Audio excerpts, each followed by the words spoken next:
I'd like to welcome everyone to the House Education Administration Committee. Thank you for being here. We have a full calendar today. Before we get started, would the clerk please call the roll? Representatives Baum, Carringer, Cassida, Sapicki, Clemens, Cochran, Darby, Gillespie, Hakeem, Haston, Lafferty, Love, Parkinson, Reagan, Vice Chairman Hurt, Chairman White. Here. Mr. Chairman, you have a quorum. Thank you very much. Members, anyone have any recognitions or announcements you'd like to make as we get started?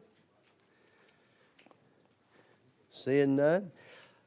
We always like to begin the Education Committee with a prayer, so if y'all would bow your heads.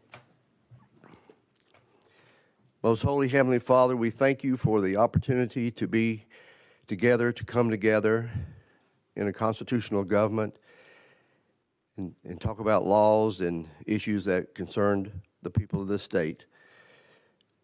As an Education Committee, we ask that you be with the children of our state and all our schools, and be with our teachers, protect them and guide them. And also ask a special prayer that you be with the children of Ukraine who are losing many years of their education besides homes and parents. Protect us, bless us, and help us to do your will. Through Christ's name we pray. Amen. Okay, committee, here's where we're going to run the calendar today. I'll do a little bit of jumping around. We have Representative Mary Littleton. Before we have two confirmations, but first, she has a group of, looks like a lot of students here. And so we're going to recognize, this will be House Bill 2021, item number 8 on your calendar. Motion and second. Representative Littleton, you're now recognized. Thank you, Mr. Chairman. And if I could take a personal moment to let these students stand up. It's the youth leadership from Creekwood High School and Dixon High School from Dixon County. So if y'all could make those welcome, that'd be great. Thank you. Stand up. There's a big group.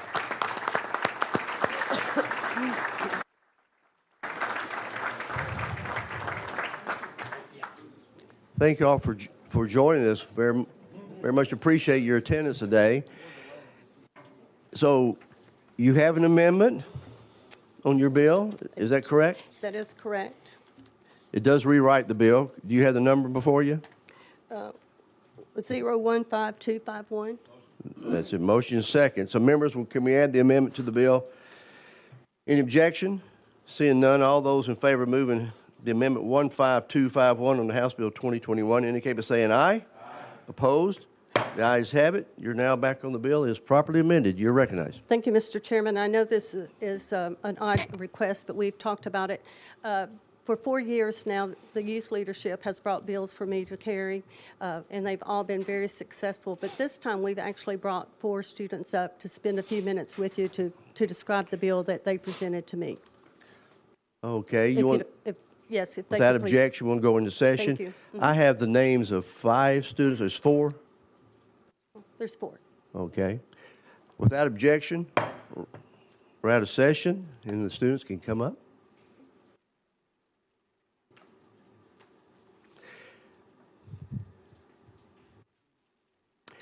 Once you sit down, just make sure that your microphone is turned on. It would be a red light when it's on, and pull it up close enough so we can hear you.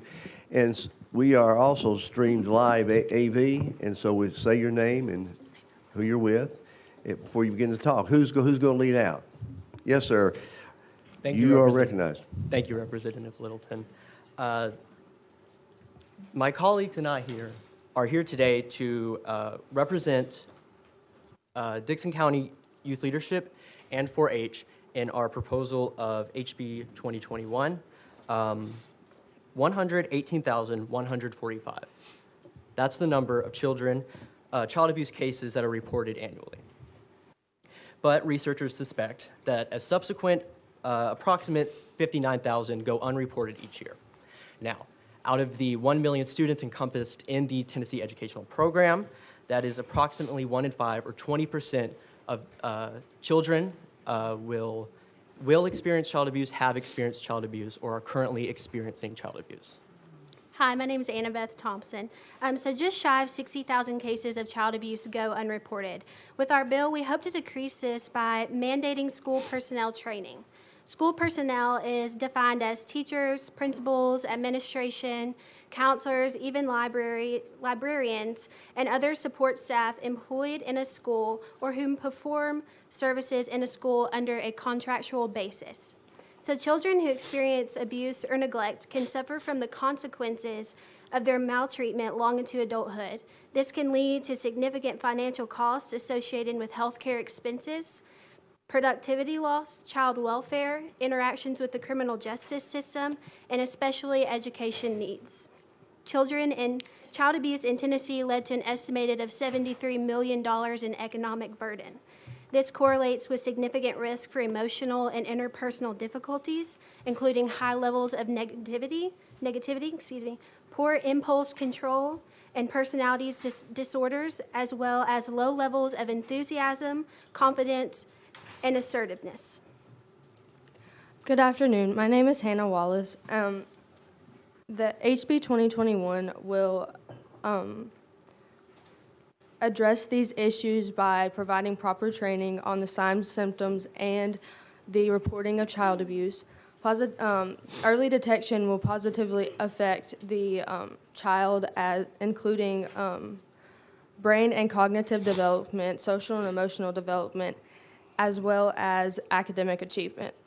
Lastly, the HB 2021 will cause the number of unreported cases to decrease. Good afternoon. My name is Katie Hale. Our goal is that the school personnel is uniquely positioned to identify the children who may be experiencing the child abuse. Reporting such abuse is an essential first step in order to decrease the amount of unreported cases and to prevent the further occurrences. Early detection can stop further harm to the children and help the families get the assistance and support that they need, and child abuse is everyone's concern. Thank you so very much. Well done, well done. Members, would you like to ask, while we're out of session, would you like to ask our guest any questions or comments at this point on the bill?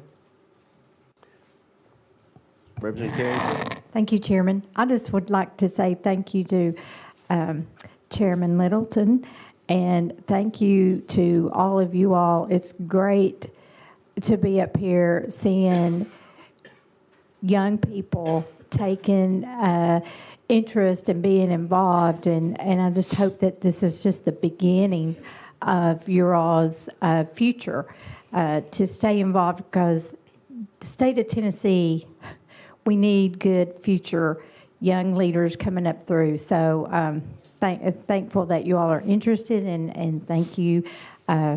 You have a great chairman and a great lady over here to be a good role model to watch her. So thank you all very much. Thank you. Anyone else? I didn't catch you a while ago. Are y'all all same grade level or just high school? Ranging all high school grades, so freshman through senior. Oh, wonderful. Thank you. Excellent. Members, anyone else? Question? Well, thank you all so very, very much for coming and making such a well thought out presentation and for bringing this bill before us. Well, we want to thank Representative Mary Littleton and the rest of y'all just for this opportunity. Oh, very much. Thank you. Appreciate y'all making the trip. Okay, members, we're back in session, and Representative Littleton, you're recognized. Thank you, Mr. Chairman. I just want to say how proud I am of them as well. And again, this is like the fourth time that they've brought me legislation, and it's been very successful. And I hope this bill will be as well. And they did very well explaining it. So without other questions, I'm open for any other questions. Well, thank you, and I don't think there's anything more relevant of a topic today than this topic. So thank you. Members, questions of Representative Littleton? The questionman called. Any objection to the question? Hearing none, all those in favor of moving House Bill 2021 out to calendar and rules indicate by saying aye. Aye. Opposed? Ayes have it. Moves out. Thank you, Mr. Chairman, and thanks for taking us up. Thank you. Well, thank you all. Appreciate it. Thank you all for being here. I know you may have to get back to Dixon, but you're welcome to stay as long as you can. Okay, members, we now have two confirmations we're going to recognize. And while the students are exiting, item number 1, House Joint Resolution 775, We have a confirmation of employment for Mr. Todd Womack, University of Tennessee at Chattanooga Advisory Board. Got a motion second, and we're going to recognize Chairman Patsy Hazelwood. Thank you, Mr. Chairman, and I'd like to recognize Todd Womack, who's in the audience. He'd stand up. I promised not to tell all the bad things I know about him, but only to speak well. My mother taught me that, but it's very easy to do. So thank you, Todd, for being here today. I'm here in support of House Joint Resolution 775 and to seek your support for the same. That is appointing Mr. Womack to the University of Tennessee at Chattanooga Advisory Board. Governor Lee has selected him and I think has solicited input from the community in doing so.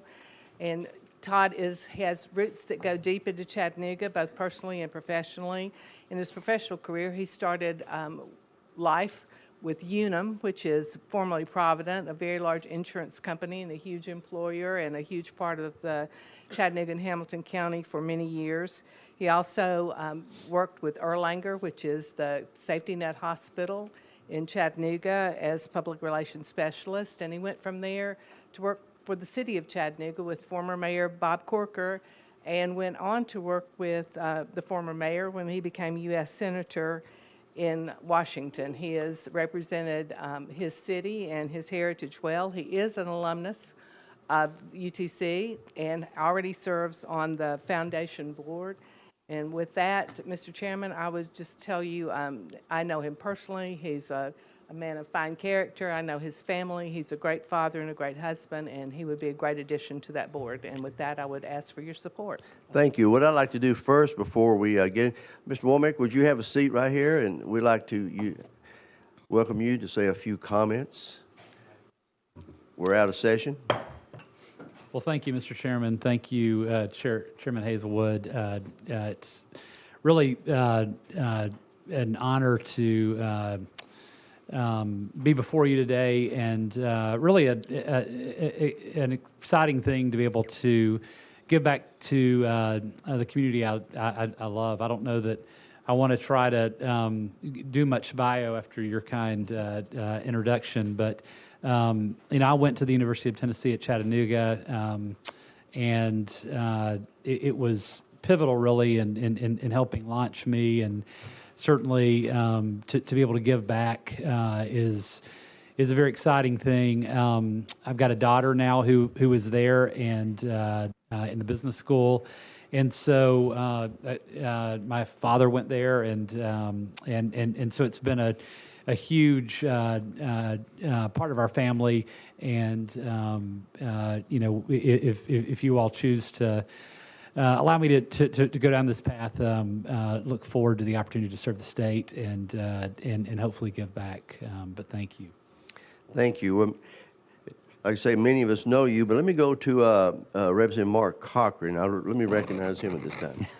Thank you, Mr. Chairman. And Mr. Womack, I noticed that one of the things mentioned in your bio that you were the chief of staff for Senator Bob Corker. I know that's a large staff, so I'm sure you've hired and managed dozens of employees. At this specific moment, though, could you pinpoint a favorite of those employees? Well, I will say there's nobody who can drive like Mark Cochran. I would have to say that. No, you were an amazing member of our team, and I couldn't be more proud of you and what you're doing for the state. So I'd have to say Mark Cochran, of course. First of all, perfect answer. But no, just for the full disclosure of the committee, my first job from the University of Tennessee was given to me by Mr. Todd Womack there, and I can tell you, that was one of my responsibilities. What was driving Senator Corker, and I got the privilege to drive Todd around a little bit as well. I can tell you, I saw from just a firsthand perspective the love Todd Womack has for this state, and I don't just mean that in a geographic sense. He loves the people of Tennessee, and I saw how you served them every day, and you served them with passion. And whether it was you were helping negotiate something on the Foreign Relations Committee on a nuclear treaty, or you were helping somebody get a passport and get to their honeymoon on time, you you care about the people and you care about public service, and it's an honor to vote for you today, and good to see you. Thank you. Thank you so much. It's great to see you. Thank you. Representative Hakeem? Thank you, Mr. Chairman. The person that Chairwoman Hazelwood and Mr. Cochran know, that might be a different person than I know. But seriously, they've said probably all that needs to be said, but I guess I have to get it off my chest too. In my view, he's a consummate family man, consummate professional, and has been of service to the Chattanooga community and this state for years. And so I think we would do well to move forward with this appointment, and it would and certainly help the University of Tennessee at Chattanooga with his knowledge and understanding. Thank you, Mr. Chairman. Thank you very much. Thank This is you. a dangerous place to come whenever people know you. So, It is dangerous, but okay, anyone else like to make a comment, ask a question? If not, Chairman Hazelwood? We're now back in session. Chairman White, the only thing I would add is I am reconsidering the nominee's judgment if he hired a kid straight out of college to drive important people. But other than that, I stand by my... we only had one wreck, so it was pretty good. I stand by my recommendation and would ask you to support this resolution. Thank you very much. Well, the question's been called for. Is there any objection to the question? Hearing none. All those in favor of moving House Joint Resolution 775 out to calendar and rules, say so by indicating yes. Yes. Opposed? The ayes have it. You are confirmed. Thank you, sir. Thank you. Thanks Thank to you. the Thank committee you. very much. Thank you, Representative Hazelwood. Item number 2 on the calendar, House Joint Resolution 689. This is a confirmation of appointment for Dr. Phil Rowe, who many of us know, Austin Peay State University Board of Directors, and I'm going to recognize Leader Curtis Johnson. You got a motion and a second before us. Thank you, Mr. Chairman. It's always an honor to be before this committee, and it's a special honor for me today because I have my good friend, Dr. Phil Rowe, here. Dr. Rowe is being appointed to the Board of Trustees of Austin Peay State University, and his term will end June 30th of 2026. Dr. Rowe represented Tennessee's 1st Congressional District from 2009 to 2021. And prior to that, he served as the mayor of Johnson City, Tennessee. He earned his degree in biology with a minor in chemistry from Austin Peay State University, and in 1967, he completed his he graduated from Austin Peay in 67, and then he went on to the University of Tennessee, Knoxville, where he earned his medical degree. After his graduation from the University of Tennessee, he served 2 years in the U.S. Army Medical Corps.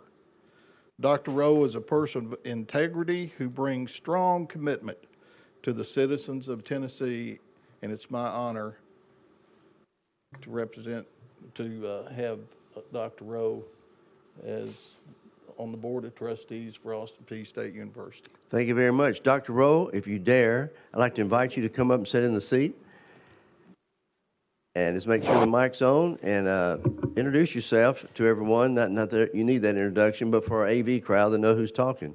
Thank you, Mr. Chairman. Out of session. Phil Rowe from Johnson City. And I want to first, before I start, is to thank you all in the state of Tennessee for the incredible job that you've done for our state. I can tell you in the dozen years I spent in Washington, D.C., and I served on the Education Committee for 12 years there, the number of times I heard, what are you people doing in Tennessee? How do you have free community college? How do you have the acceleration in learning that your kids are doing? And I am amazed and awed at you at what you have. The only suggestion that you do is that when I go back home, I'm going to have to go to the dentist because I hit so many potholes on I-24 coming up here. I would recommend you get that paid before soon, or you're going to have somebody in a hospital. But let me just give you quickly my background. I grew up on a small farm in Stewart County, and I've spent my entire education career in public education. I started in a two-room country school. I went to graduate from Clarksville High School, and it was a tobacco patch that convinced me chemistry wasn't that hard. And I graduated from Austin P and then went to the University of Tennessee in Memphis and did my medical school there, and then did my residency there. So I've lived all over the state. I've lived almost 10 years in Memphis, grew up in Middle Tennessee, and now live in East Tennessee where I had my medical practice. I had the privilege for 25 years to teach on the faculty at the College of Medicine at East Tennessee State on the clinical faculty. So I have a huge commitment. All of my children have gone to public schools, have that commitment to the public school system in this state. I'm so appreciative of the excellent education I got in a public school in the state. And again, thank you all for what you're doing, the Hope Scholarship, the TCATs, the support you give our both University of Tennessee and to the TBR systems and the TCAT system. So really, I'm here to thank you, and it'll be a privilege if I have an opportunity to serve. Thank you so very much. Members, any questions? Representative Clemens. Yeah, thank you, Mr. Chairman. And Speaker Johnson speaks highly of you, so I guess we better take him at his word. But my question here was, you know, you served in Congress for a few years. Do you think that adequately prepared you for this significant promotion? Oh, I certainly hope so. And I just know, you know, I know I have a commitment to our state. My family's lived here since the Revolutionary War in the state of Tennessee. I'm a Tennessee, and the only 2 years I spent out of this state was when I was in the U.S. Army.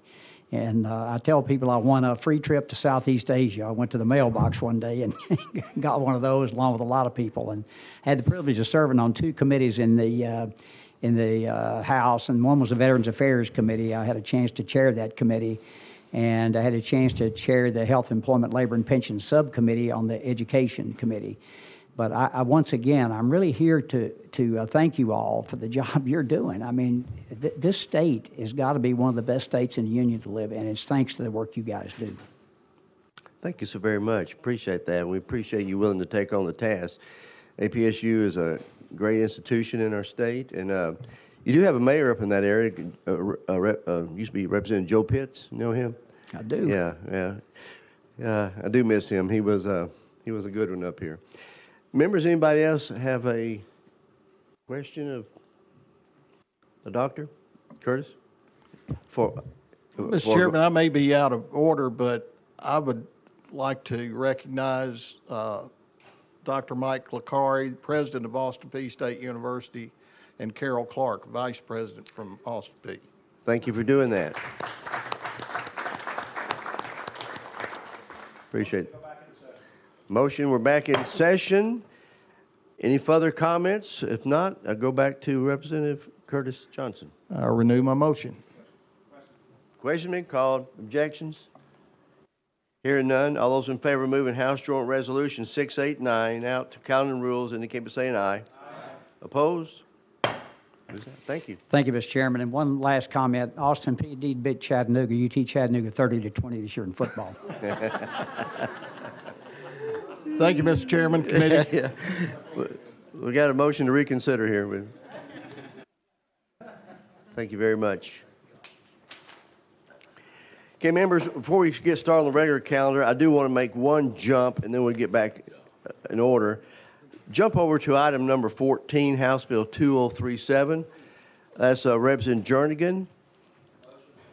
We got a motion and a second. Members, the reason this is back on our calendar, it went through calendar rules, and I just saw it had to do with education, and really didn't understand what happened because it went through transportation. So I just moved it back to Education Administration, and I'd like for Mr. Jernigan to give us the context of what we're trying to do here on this particular bill. And so thank you for allowing us to do that and just have an understanding since it does deal with education. Sure. Thank you. You're recognized. Absolutely. Thank you, Chairman. And thank you for moving me up some a little bit.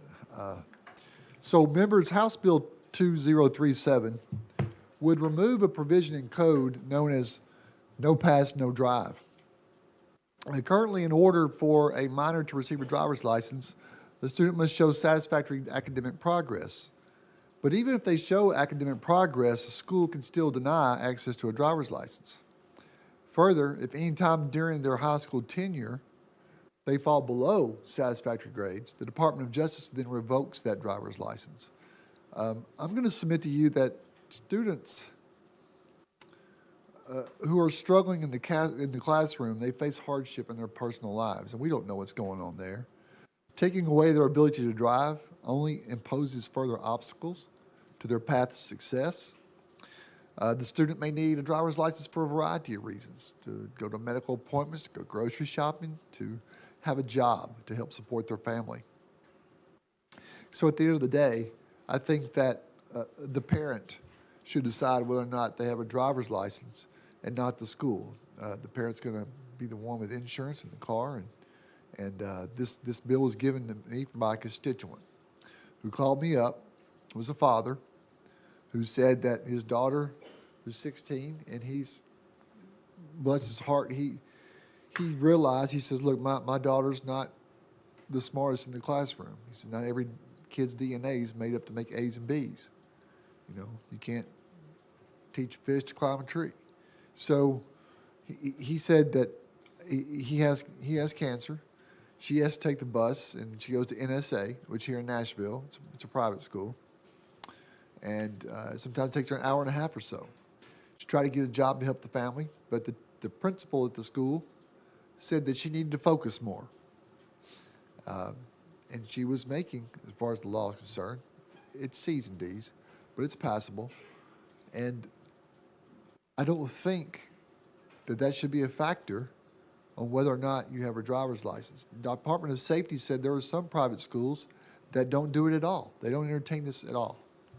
And so I would like to remove that provision. As far as truancy, I think if you're truant, you should have a driver's license. You're not going to school. So that part will stay in the code, but I would just like to remove the driver's license portions. Mr. Chairman, I'd be happy to answer any questions. Thank you very much for that explanation. That's the part I just wanted to catch, make sure it wasn't affecting truancy. Members, we have an untimely filed amendment that legal caught in Section 2. Here's the only change. Let me explain that. I'm going to let legal explain what we're doing. We're out of session. Katie Robertson, Office of Legal Services. In Section 2, it left out the word academic in one of the references that is in B2, so the amendment adds that in so that it will also be deleted. Any discussion on? Motion's been made. We have a second. Any objection? All those in favor of amending?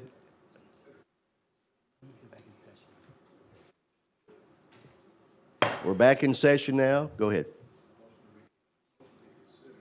Yeah. We're going to have the motion to reconsider. Any objections? Hearing none. All those in favor of adding the amendment? Let me have a motion second on the amendment, please. Okay, we're on 15991. We have a motion to second. Any further discussion? Hearing none. Okay, all those in favor of adding 1599 onto House Bill 2037 indicate by saying aye. Aye. Opposed? The ayes have it. We're now back on the bill as properly amended. Members, anybody have a question of Representative Jernigan? Question's been called. Any objection? Hearing none. All those in favor of moving it out to calendar and rules indicate by saying aye. Aye. Opposed? Ayes have it. Thank you, and thank you for letting us bring it back here just to put an eye on that. Chairman, members, thank you. It's just less on the floor. I'll have to discuss again. Bye-bye, guys. Okay, let's go back to item number 3 on the calendar, House Bill 2152. Got a motion and a second. Let's see here if we got any. And that would be Representative Hicks. You are carrying this. You're recognized. Thank you, Mr. Chairman. We have an amendment, I guess, traveling with the bill, 013848. What number? 013848. They're telling me that's correct. There is a typo on the calendar. Okay. Say it one more time, just make sure we have it on the record. The amendment. 013848. 48. Okay, got a motion and a second on your amendment. Any discussion? Any objection to adding it to the bill? Hearing none, all those in favor of adding the amendment to House Bill 2152, indicate by saying aye. Aye. Opposed? Ayes have it. We're now back on your bill. Is that the only amendment we have? Mm-hmm. Okay. Thank you, Mr. Chairman. You're recognized. May I explain my bill? You may. Yeah. You have two other amendments that someone wants to add, but you go ahead and explain your bill first. House Bill 2152 is the Give Hope Expansion Act of 2022. House Bill 2152 is about expanding new opportunities to students from ages 16 to 24. Currently, millions of young adults in this age group is neither working nor enrolled in school, in a group often referred to as opportunity youth. 12.6% of Tennesseans 16 to 24 fit into this opportunity youth category. There is an estimated 30,000 opportunity youth in Memphis alone. Tennessee Board of Regents system of 40 colleges has proven career and technical education models which are transforming the lives of our young Tennesseans, especially those from economically disadvantaged families. Dual credit, dual enrollment, work-based learning, and apprenticeships provide industry certifications. This bill encourages the Tennessee College of Applied Technology to establish technical middle college programs in partnerships with LEAs that permit students to earn an advanced technical certificate and a diploma by high school graduation. There are middle college models that have proven highly successful. Each of them hold a piece of the puzzle. Students have the opportunity to graduate with post-secondary credit and nationally recognized technical certificates from a variety of industries and develop employability skills such as problem solving, project completion, research, communication, time management, and critical thinking. The dual enrollment grant will be available the beginning of the student's freshman year of high school. This change will provide enough time and opportunity for the students who are ready to earn a work-ready certificate by graduation. House Bill 2152 also expands the Hope non-traditional scholarship eligibility age from 25 to 24. This expands eligibility to populations such as student veterans, single parents, certain former foster children. This expands eligibility to approximately 1,100 students. House Bill 2152 increases the two-semester award to $5,100 for all 4 years of a student's career. Eliminates the disparity between freshman, sophomore, and junior and senior awards. This award has not been raised since 2008, and $5,100 covers about half of the cost of university tuition. The bill increases the Hope Scholarship to two-year community colleges from $3,000 to $3,200. House Bill 2152 amends the Hope Foster Child Tuition Grant to align with foster child requirements for federal aid programs. The bill lowers the age of requirements for grants from 14 to 13. This bill also helps close the gap for adult students by expanding access to TN Reconnect grant to students who are 23 years of age. This expands eligibility to approximately 3,200 students. I believe that God designed all of us differently, with our own gifts and our own strengths. Some learn by reading. They retain what they read, and they do very, very well. Some learn by doing. The more they do, the more it expands their thinking. Our workforce and our students need both of these. It's our job to make sure that we are creating opportunities for all students. Let us never forget the maker of our stars. For a time was a carpenter from Nazareth. Thank you. Thank you. Appreciate that.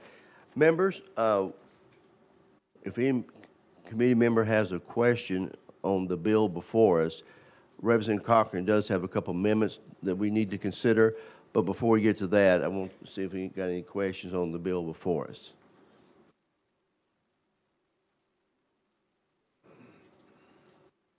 Okay. Here, seeing none. And we do have two guests on the list. If they do want to talk, just get my attention and we go.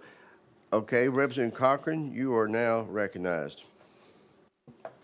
Thank you, Mr. Chairman. Which amendment would you like to consider first? We can talk about either one. Let's go with 15045. Okay, let me find that one real quick.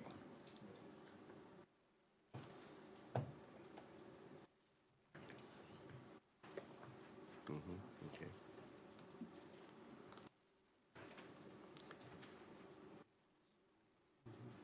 Okay. That's the number I have as well. Okay. Well, do we have a motion in a second? Okay, you're recognized. Thank you, Mr. Chairman. In committee, the first amendment that I have to this one, it's one, we have more and more students completing their bachelor's degrees early, completing them in 3 years instead of 4. We already have it figured in for a student to have 4 years of HOPE eligibility. And so what this amendment would simply do is if you finish your bachelor's degree in 3 years, you can take that 4th year of HOPE eligibility and apply it to grad school, as long as you do it within 3 months. So after receiving that bachelor's degree, if you immediately go into a master's program, you can use that 4th year of eligibility to help pay for grad school. The thought being, and really just kind of philosophically from I feel like our body as a whole, rewarding success and rewarding achievement. And so with that, I'll yield any questions. Okay, members, do you understand the explanation given by Representative Cochran on his amendment? Let's have discussion on it. Anyone have questions on that? Let's go back to Representative Hicks. Thank you, Mr. Chairman.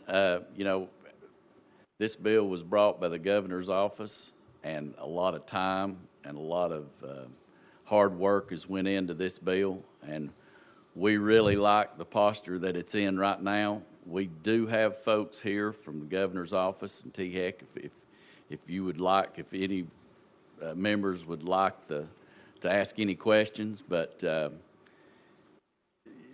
we would rather keep, I think we would rather keep this in our universities, and that's just where we're standing right now. Thank you very much. Without objection, Ms. Yancey, would you like to write a session? Ms. Valerie Yancey, once you get situated, you may begin.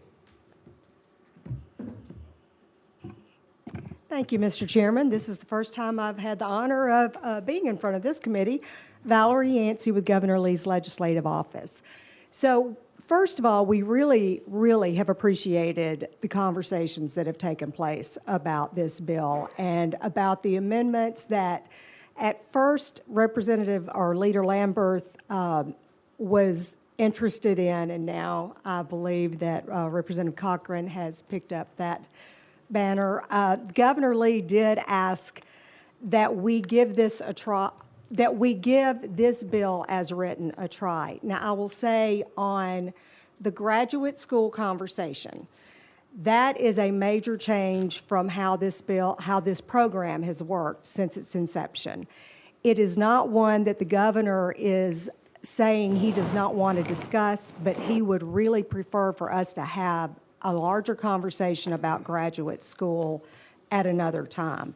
Once we start the opening for graduate school, we're going to have a flood of bills that will be coming naturally to use some of the Hope Scholarship money for grad school. And we would really like to have an in-depth conversation, not in the middle of session. We'd rather have that conversation over the summer and fall and then discuss it. Representative Clemens. Thank you, Mr. Chairman. Ms. Yancey, thank you for being here. I guess my question is, why do we not want to reward students who work hard and give them an equal amount of funds that someone who took 4 years to graduate, they graduate in 3, and that's an incentive for them to work hard. They can apply that money, or they could, stick around for 4 years. We're going to spend the same amount of money. I understand your argument with regards to opening that graduate school door, but if they're going to get the money, if they're there 4 years, why not just let them have it that fourth for whatever purpose educationally? Ms. Yancey. Thank you, Representative Clemens. It's not a punishment. I mean, first of all, the Hope Scholarship from the get-go was to help students get to college and help students get through college. And from the beginning, when we started this program, we were wanting to reward the best and brightest students that we had in the state by setting really strong goals for GPAs and setting the payout for the Hope Scholarship.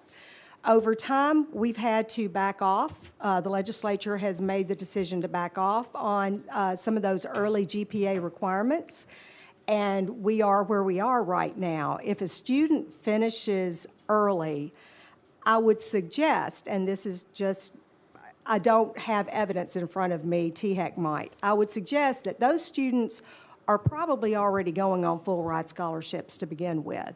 The ones that are that driven to get done early are already going to have the majority, if not all, of their college paid for. Our concern is once we open the door to grad, we are not going to be able to slow it down, and we need to have an opportunity to be sure, with the changes and increases in the scholarships that we're proposing, we need to be sure that we can go into that next conversation with stability financially. Follow up. Does the cap on the amount of years you can receive that scholarship not address your concerns with regard to graduate school? Well, a cap could, You recognize? I think, a cap can be changed just like what you're proposing right here. It's all changed by law, and we would be concerned, that's our concern. If you start changing that you can use it for grad school, you might change the number of years you can receive the scholarship, and it will just continue to erode our financial stability right now. And the governor is not opposed to the conversation. I really do want to express that. We just would prefer and ask that you not do it with this bill this year. Any more follow-ups? Yes, Mr. Chairman. Thank you. Is there not presently an annual, a number of years cap on the Hope Scholarship? I'm having to look over to THEC because I must say that's not my area of expertise. I mean, because if there's already an annual cap on that, then that's problem solved, regardless of whether or not it's grad school or undergrad. Do you mean an annual, I'm sorry, excuse me, Chairman. You're recognized. Do you mean an annual cap on the number of years? Yeah. Okay, but that's what I mean. There is a cap right now, but you would be changing that with legislation or you could change that by legislation. If we end up opening this up to money being used for grad school, which is not how the program has been designed, you are beginning to open up the opportunity. So if the cap already exists and you're going to get it for that amount of time, why not reward somebody for, working hard, graduating 3 years, and then having that extra year? That cap already exists. I don't think this amendment changes that. So I guess your concerns about the grad school and that door being open, I think the variable with regards to the cap on the years already addresses that and problem solved. We don't have to amend that. We're not looking to amend that. I would just reiterate that, first of all, the fact that we're bringing this bill and increasing the lottery payout for the first time since 2008 shows that the governor is very committed to the best and the brightest. And we are just asking that we not have the discussion on grad school and money for grad school in this bill. Thank you, Mr. Chairman. We're not going to have this conversation this summer or fall. I mean, these folks are running. We're all running for re-election, so I doubt that's going to happen. It would be next year before we address this. So, thanks for answering my questions. Thank you. Let's go back to Representative Cochran.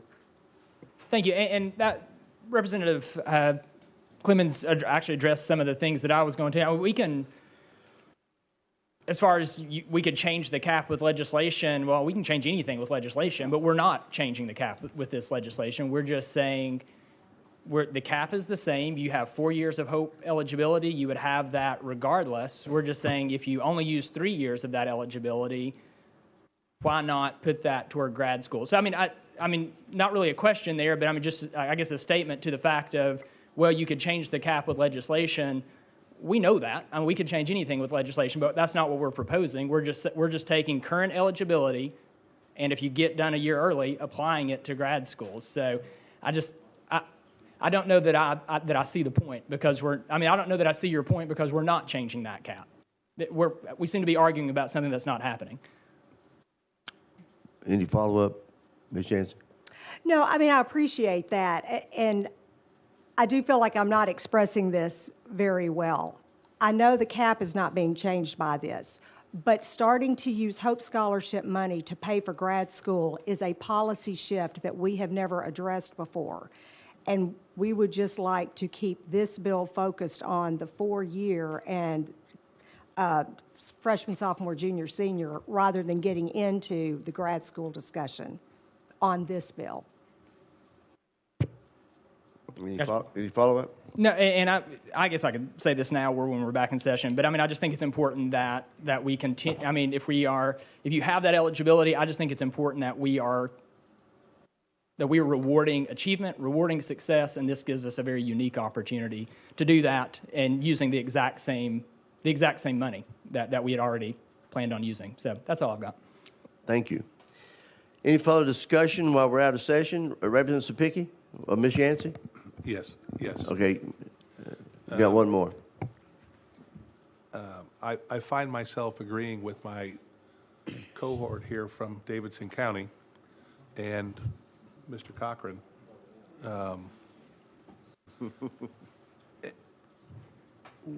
We're not changing the cap. I know I've listened to Governor Lee since one of the very first speeches he gave running for governor about his main focus was education. These are students that have accelerated their learning curve, and we have the opportunity to help them go to grad school to further their education, to hopefully be able to keep them in Tennessee to make our state even greater. We have, in this year's budget, we have budgeted almost $5 billion more in recurring funds. The difference in the fiscal note is about $2 million. The governor could very simply just make a budget amendment for some extra money, or the General Assembly could take care of this and allow more people to have access to this. And one of our jobs here as legislators is to craft and make policy. We get ideas from other branches of government, but when it comes down to it, if we believe this is a good idea for the kids, adults of Tennessee, and we can find the money, and it's not really rearranging the world here very much, why wouldn't we want to help these kids? I'm struggling with the governor's position on this is not to do this. And it doesn't seem like Governor Lee from his very first speech I heard him talk about. So I guess it's more of a statement, but I'll be supporting this amendment. Chairman Lafferty? Thank you, Mr. Chairman. I'm going to piggyback a little bit. Currently, a lot of the kids that end up taking the Hope Scholarship never complete their sophomore year. We essentially throw a match on that pile of money. Right now, with what we're talking about a proven track record of attendance and accomplishment, and then we're throwing the brakes in front of them, or throwing a wall in front of them. I agree with my colleague here. I'm not sure I understand why the opposition Thank you, Mr. Chairman. Thank you. Thank you. Have anybody else want to ask Ms. Yancey a question while we're out of session? Thank you so very much. We're back in session. I'm going to come back to the sponsor of the bill at this time, unless any other committee members have any further discussion. You recognize? Thank you, Mr. Chairman. You know, as you look through the different parts of this bill, one thing that I've always looked at in this is this creates a lot of new opportunities for a lot of the folks that are actually struggling in Tennessee, especially the students. And I think this is great conversation. I fully respect my colleague from across the hall. I mean, he's a great guy, and I respect his opinion. And it's just that I believe this bill was created to really move forward in Tennessee as far as trying to help some kids and try to get some kids on a different path. And I truly believe that this is great conversation. I think it's conversation that takes place. I can see both sides. I can see where there's some folks that really don't want to go down this path because it is opening up money to graduate schools. And I think that's I think there's a time and a place for that conversation, just not sure this is it. Thank you. Thank you very much. And I would agree. I think the conversation we've had on both ways is a lot of value in both.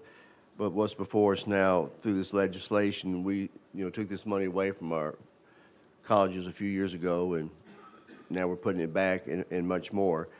And so I appreciate the bill that's before us. Chairman Reagan? Thank you, Mr. Chairman. And Mr. Sponsor, I agree with you. You have a good bill here. However, the question I have for you is, what detriment to your bill is being done by the proposed amendment? If I look at this, I don't see that your bill is being made to suffer by this amendment. Can you help me out there? I don't think it's a detriment to the bill. I just think that it's just not the time and the place. It's not a good time. We would rather open this up and have this conversation. I think actually next session would be a perfect time to start opening up to see if we want to open up money to graduate schools. Follow up. Thank you, Mr. Chairman. Again, I don't disagree with the idea that the conversation can happen next year, but if it's not a detriment to your bill, and we've had the conversation this year, I'm going to be very honest with you. I don't understand the governor's objection to this. Opening up grad school is not the question here. The Hope Scholarship has a 4-year limitation on it. And if we have a student who accomplishes an undergraduate degree in 3 years, the 4th year we're telling that student, sorry, you got there, now you got to pay your own way, instead of saying the money that was allocated for 4 years you can't use. If that doesn't hurt your bill, I don't see a problem with the amendment. Perhaps you can enlighten me on that. Representative, what I'd like to do this time, I have a standing request when we're talking about issues like this, especially Hope Scholarship money. I would like to, committee, let me go out of session. I'd like to invite THEC here, Mr. Lou Hanneman. Would you come forward and, from THEC's perspective, since we're talking about Hope Scholarship money, without objection, we're out of session. Mr. Hanneman, identify yourself, and you're recognized. Thank you, Mr. Chairman. Lou Hanneman with the Tennessee Higher Education Commission and the Tennessee Student Assistance Corporation. You want us to ask you a specific question? Well, I mean, yeah, exactly. Yeah. Okay. Chairman Reagan, you're recognized. Thank you, Mr. Chairman. And Lou, thank you for being here. We appreciate your efforts on this. The question straightforwardly is if the money is allocated in accordance with the amendment that's been proposed here, our sponsor has indicated it is no detriment to his bill. Would this, and again, we're not increasing the cap on the Hope Scholarship, we're not adding any money to it, would this be a problem with TSAC or THEC? You recognize? Thank you, Mr. Chairman. From an implementation standpoint, no. It would be a first, but the implementation side of this would be a no on that.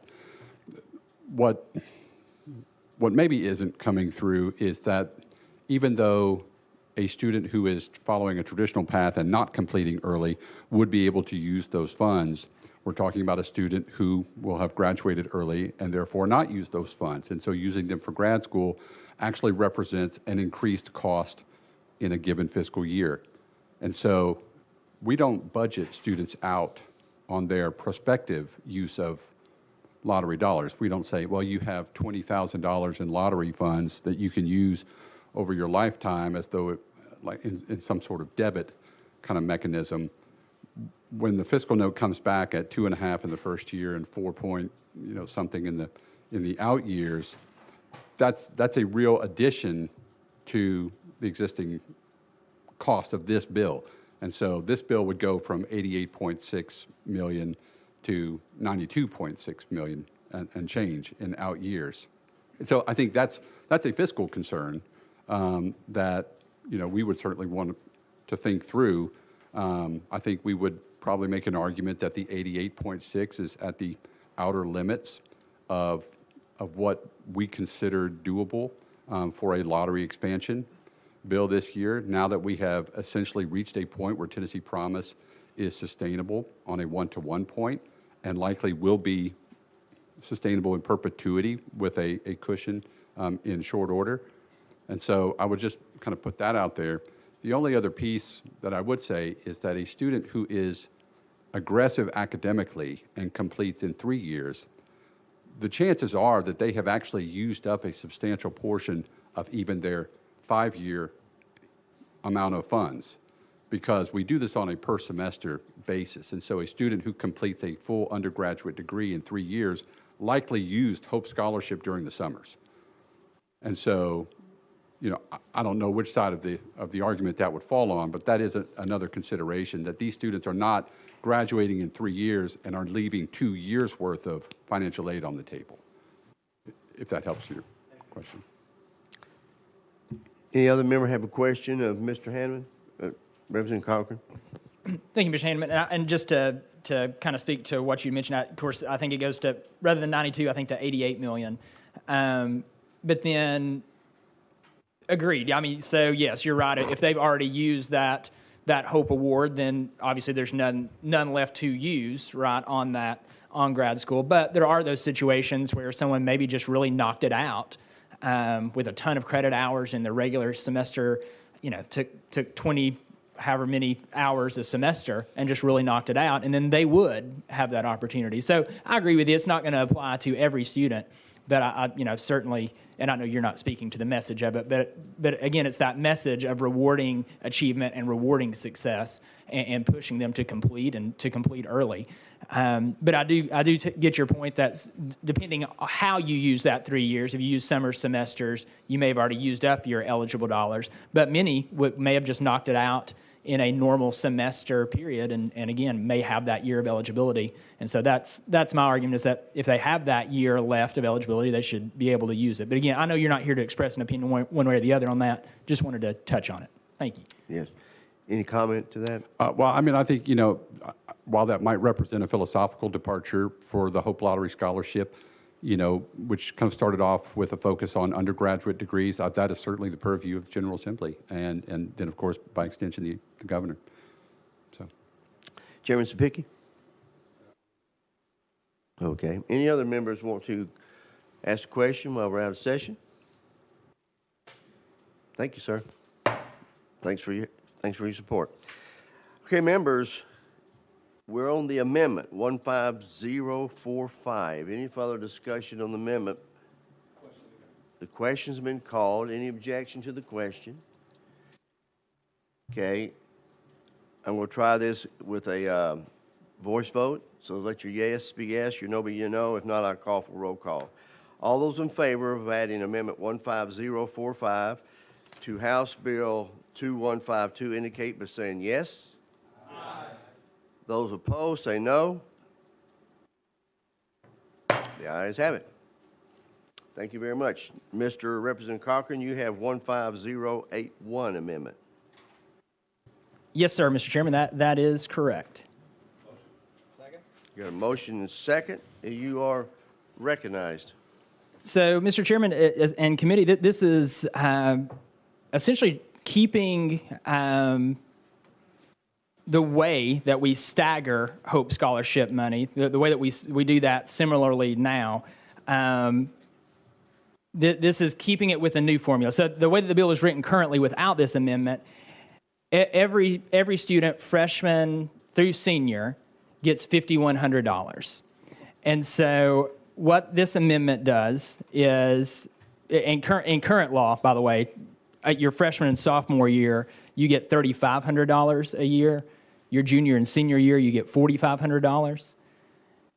What this amendment would do is say that the increase for your freshman and sophomore year would be $4,400. So you get $4,400 that total freshman and sophomore, and then you get $5,700 total junior and senior. Really, again, the same philosophy. We're just rewarding achievement, rewarding success. Stick in there, stay in college, and then that junior and senior year, you're getting $5,700 a year. Currently, that's the way the Hope Scholarship works. We stagger it. This still increases the amount of Hope Scholarship. You're just getting more for the junior and senior years. And I will yield to questions. Okay, thank you. Representative Cochran, and your reason for suggesting that change is? Yeah, again, I think just philosophically rewarding achievement. If you stay in school, you stay in college, and you're successful, and you maintain that GPA to maintain your eligibility for Hope, you're going to get more. For junior and senior year, you're going to get $5,700 rather than $4,400. So again, just a philosophy of rewarding success. Okay, members, we have the amendment before us as explained by the sponsor. Do I have any of my departments? I believe I do. Ms. Yancey, we're out of session. You may come forward. Mr. Hanneman, if you have any comments, you're also welcome to come back up. Thank you, Chairman. I did such a good job the first time, I figured I'd try it again. So here we go. I would say, again, that the governor wanted to try it this way, to go back to how it was originally done. On the proposed amendment you have here, if we go back to a person that finishes in 3 years or 3.5 years, they're being penalized by not getting paid up front. So we have $5,100 a year for the first 3 years. If you are a go-getter, you're going to make your money on the front end. The whole purpose of the lottery was to try to get people to college and to complete college. So we've not seen any evidence after we switched to the staggered system to show that helped one way or the other. Our concern is getting the Hope Scholarship to those 4-year students. So, I mean, it's obviously something that you all are quite interested in, to keep it how it is. The reason we staggered it to begin with was to pay for the Promise program, because when we implemented the Promise, the budget year was not quite as good as it is now. And so they dropped freshman, sophomore to put money into the fund for Promise, and now Promise has become quite stable as a result of online gambling. So now that the Promise is stable, we were just wanting to take that back up to across 4 years for the students. So. You want to respond? No, and I appreciate that, and really just to kind of touch a little bit on what my colleague from Knox County mentioned earlier. There are many Hope Scholarship recipients who don't complete that, right? That we may lose them in that freshman and sophomore year. And again, this is just rewarding sticking in the game and staying in there and achieving. You're just they're getting that increase, so we're increasing everybody, but you're getting more of an increase if you stick in and achieve. So don't quit, you get more. It's just kind of a basic philosophy, I think. Thank you. And make sure I'm following. But if you graduate, come out in 3 years, you haven't taken advantage of you're now getting less in your freshman and sophomore year. Is that correct? No, you would still be getting more. So currently you get $3,500 a year for your freshman and sophomore year. Under this amendment, you would get $4,400 a year for your freshman and sophomore year. So you're still getting more. It's just you're getting more of an increase for the junior and senior. So and so let's say you stick around to be a junior, you get $5,700, and then senior $5,700. So if you complete it in 3 years, you get 2 years of $4,400, 1 year $5,700. But the high-performing student that comes through in 3 years, they are losing money. Well, no, they would. I guess they would get that more. They would get more in that third year. They get the $5,700 for their junior year. Same way it works now, and then potentially, I guess $5,700 for grad school.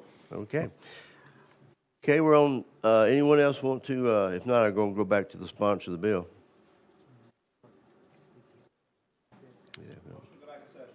We're back in session. Mr. Sponsor, you're recommended. Thank you, Mr. Chairman. I would just add that this bill is about new opportunities. We talked about in here earlier that what we've been doing is students are not finishing their junior, senior year. They're quitting their freshman, sophomore year. It's been a step program. So this makes a change to give students more money, because obviously what we've been doing has not been working as well. So that's what this is all about. It's about a change and a new opportunity. Thank you. Any further discussion? Representative Clemens? Yeah, thank you. I appreciate the legislation. I think I like the amendments as well. But a question about the statement you just made. You said what's going on is not working now. What is it? Your contention that the amount of money we're giving is the reason it's not working now? Can you just elaborate on that? I'm unclear as to what we're attributing not working to. Recognize. Thank you, Mr. Chairman. I'm not necessarily saying that. That's what the committee is saying.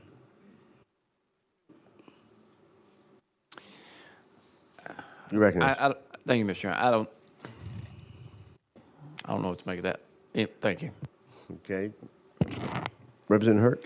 Thank you, Mr. Chair. And sponsor, thank you for carrying the legislation. I do think overall it's good legislation. I don't want us to miss our discussions on these two topics here. There's a whole lot more to this legislation when it comes to the high school opportunities and at those times. So I don't want us during this debate to lose focus on that. That is an extremely important part of this. But I do want to just make a comment, members, about, I like this amendment. I like the concept of it.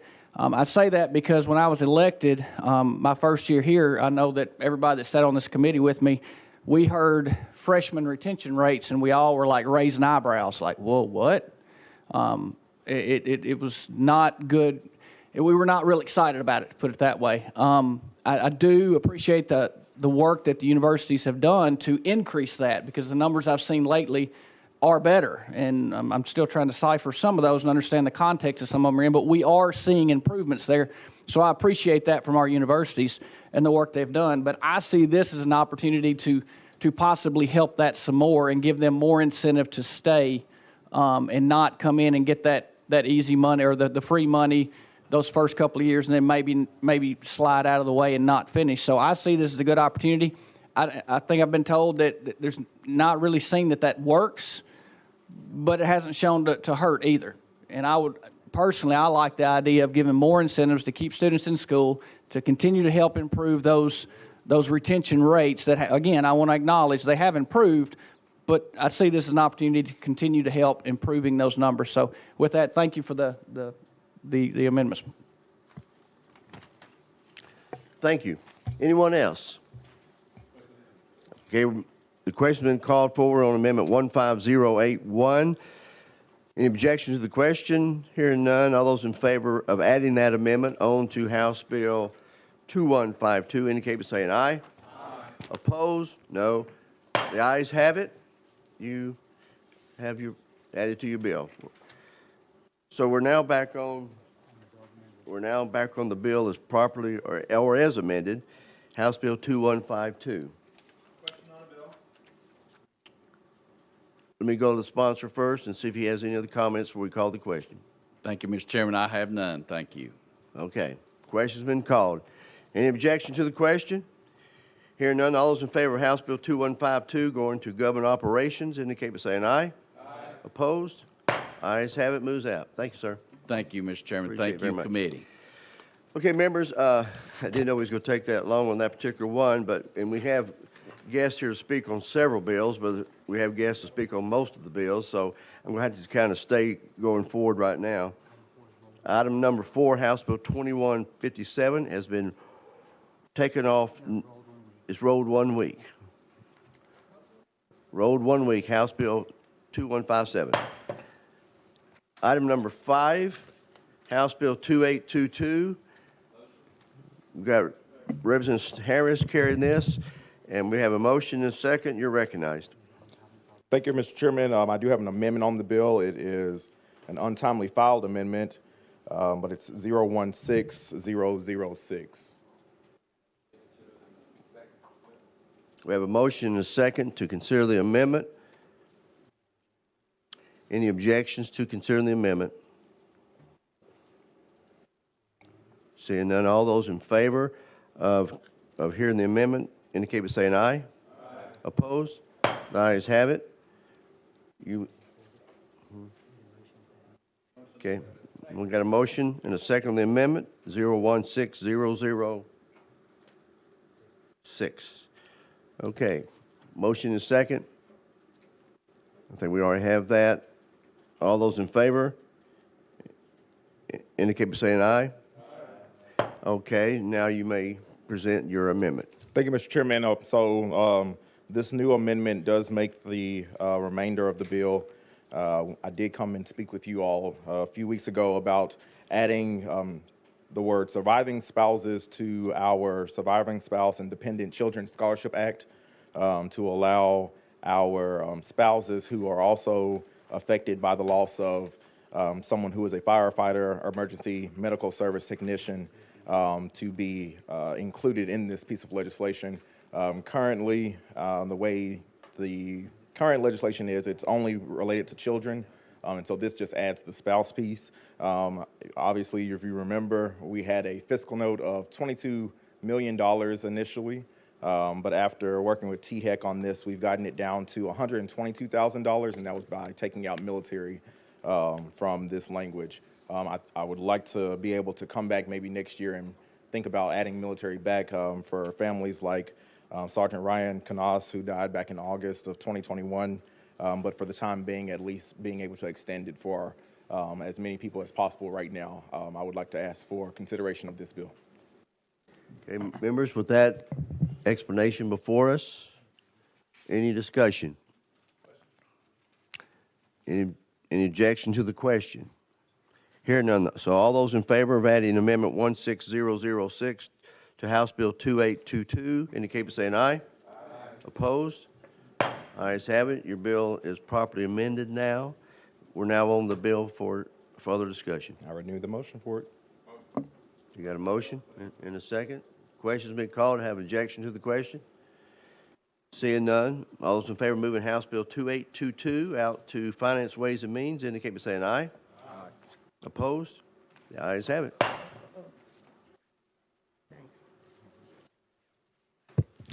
House Bill 1930, is Representative Cooper here? Where? Oh, I'm looking for in the audience. Representative Cooper, House Bill 1930. Do I have a motion and a second? Second.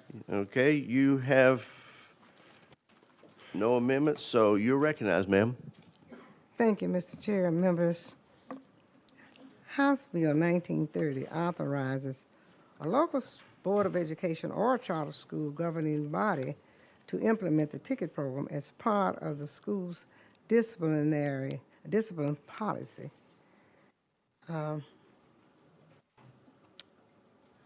What I think, this bill comes from one of the constituents in the community who is a disciplinarian in the schools, And it is part of a bill that was passed in 16 community of schools. It's been successful in many schools in Memphis and also Nashville. And in addition to that, there is a bill that was passed in the General Assembly where the teacher can appeal a principal's or a superintendent's decision on whether a child needs to go out or be dismissed from a classroom or really dismissed from a classroom, maybe school too.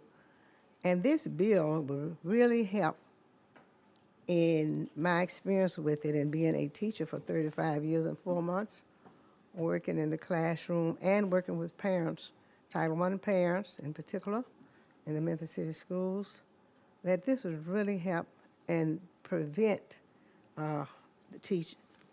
will protect the teachers. And it would also involve the parents early on knowing why their child is not achieving, or why their child is making F's in conduct. And you know, one thing you can do is my mom used to say, anybody can be a fool. So don't come here with any bad conduct marks. So it helps that parent to know early on what their child is doing and not doing before they criticize the teacher. Teachers are having a hard time, especially this time. I could just give you a lot of scenarios when I came up. We didn't have this. But and it also allows that child to have an opportunity to correct that behavior in the classroom. It helps all of the children in the classroom because it doesn't interrupt their thinking and what they're trying to learn in the classroom. So when I say the ticket program allows the administrator, the teacher, and students to have clarity and understanding and opportunities for prior corrective measures prior to classroom dismissals. I'll just stop and ask for any, if there are any questions, I'll be pleased to hear them. Okay, members, with that explanation from Representative Cooper, we do have a motion and a second before us. Any questions on the bill? We had a good discussion in subcommittee, so thank you very much. Members, any further discussion from Representative Cooper? Any objection to the question? Question on the bill. Question been called. All those in favor of House Bill 1930, moving out to calendar and rules, indicate by saying aye. Aye. Opposed? The ayes have it. Thank you, Mr. Chair. Thank you, Representative Cooper. Appreciate you. Thank you. Number 7, House Bill 2015 by Leader Hawk. You are recognized on House Bill 2015.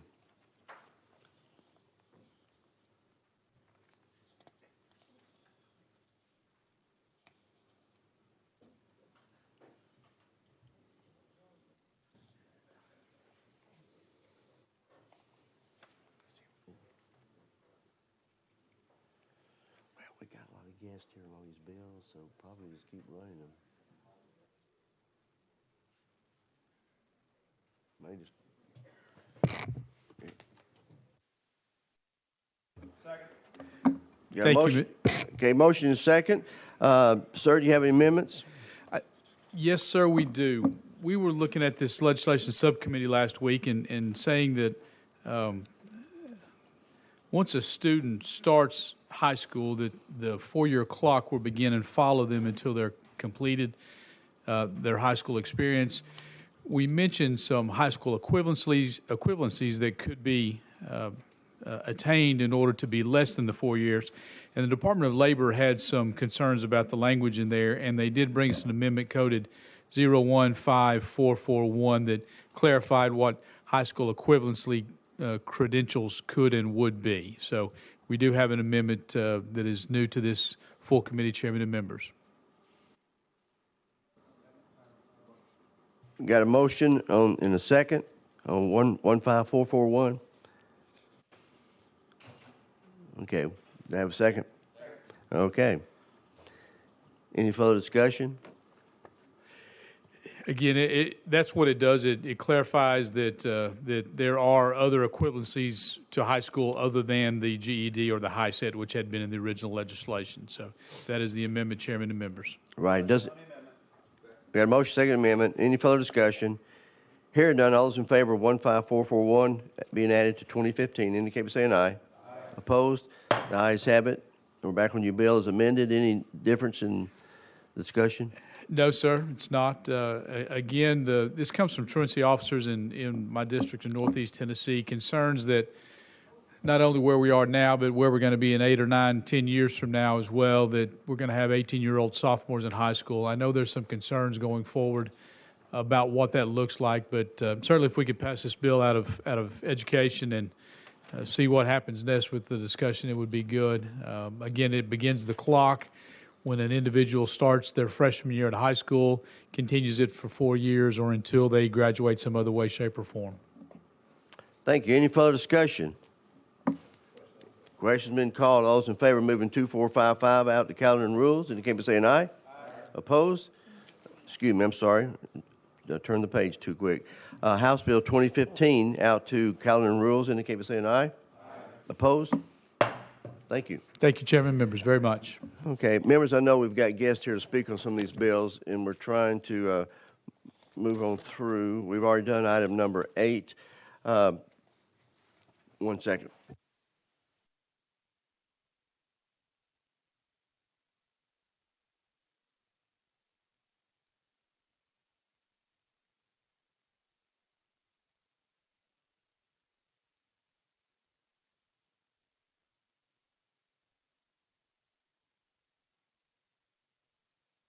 Okay, members, while we're waiting on a couple of other people, we need Representative Hitch. You've got someone speaking on your bill, but they're over in the Senate right now. Someone just had to hold off on you for a minute before they come in. Let's jump over to House Bill, or item number 12, House Bill 2633 by Representative Cochran. You got a motion and a second on your bill. You do have an amendment or two. Representative Cochran, when you're ready, you're recognized. Thank you, Mr. Chairman. Sorry, I wasn't ready for us to switch to me, but I'm getting there. Just 1 second. That amendment number is 014925. That's the only amendment I will have, and it rewrites the bill. Okay, 14925 rewrites the bill. Any objection to adding the amendment to the bill for discussion? Hearing none, all those in favor of adding it to 2633 indicate by saying aye. Opposed? The ayes have it. You're now back on your bill as amended properly. You now may explain your bill. Thank you, Chairman and Committee. And what this bill aims to do is just add some clarity and to an issue that has become kind of more common throughout the state. And it's, if someone is wanting to be called a different pronoun, and basically what this bill says is it allows a teacher or a local LEA to say, look, if it's our policy that we go by the pronouns listed on your birth record, which those records are kept by the school. If they do that, there just cannot be any adverse disciplinary action taken against the teacher, and there cannot be any civil action taken against the LEA or the school in state law. And with that, I will yield to questions. Okay, you have had 2 requests to speak on your bill. Members, any objection to going out of session for the ones who we have listed? Seeing none, we're out of session. Would Mr. Henry Seaton and Mr. Will French, you may come forward.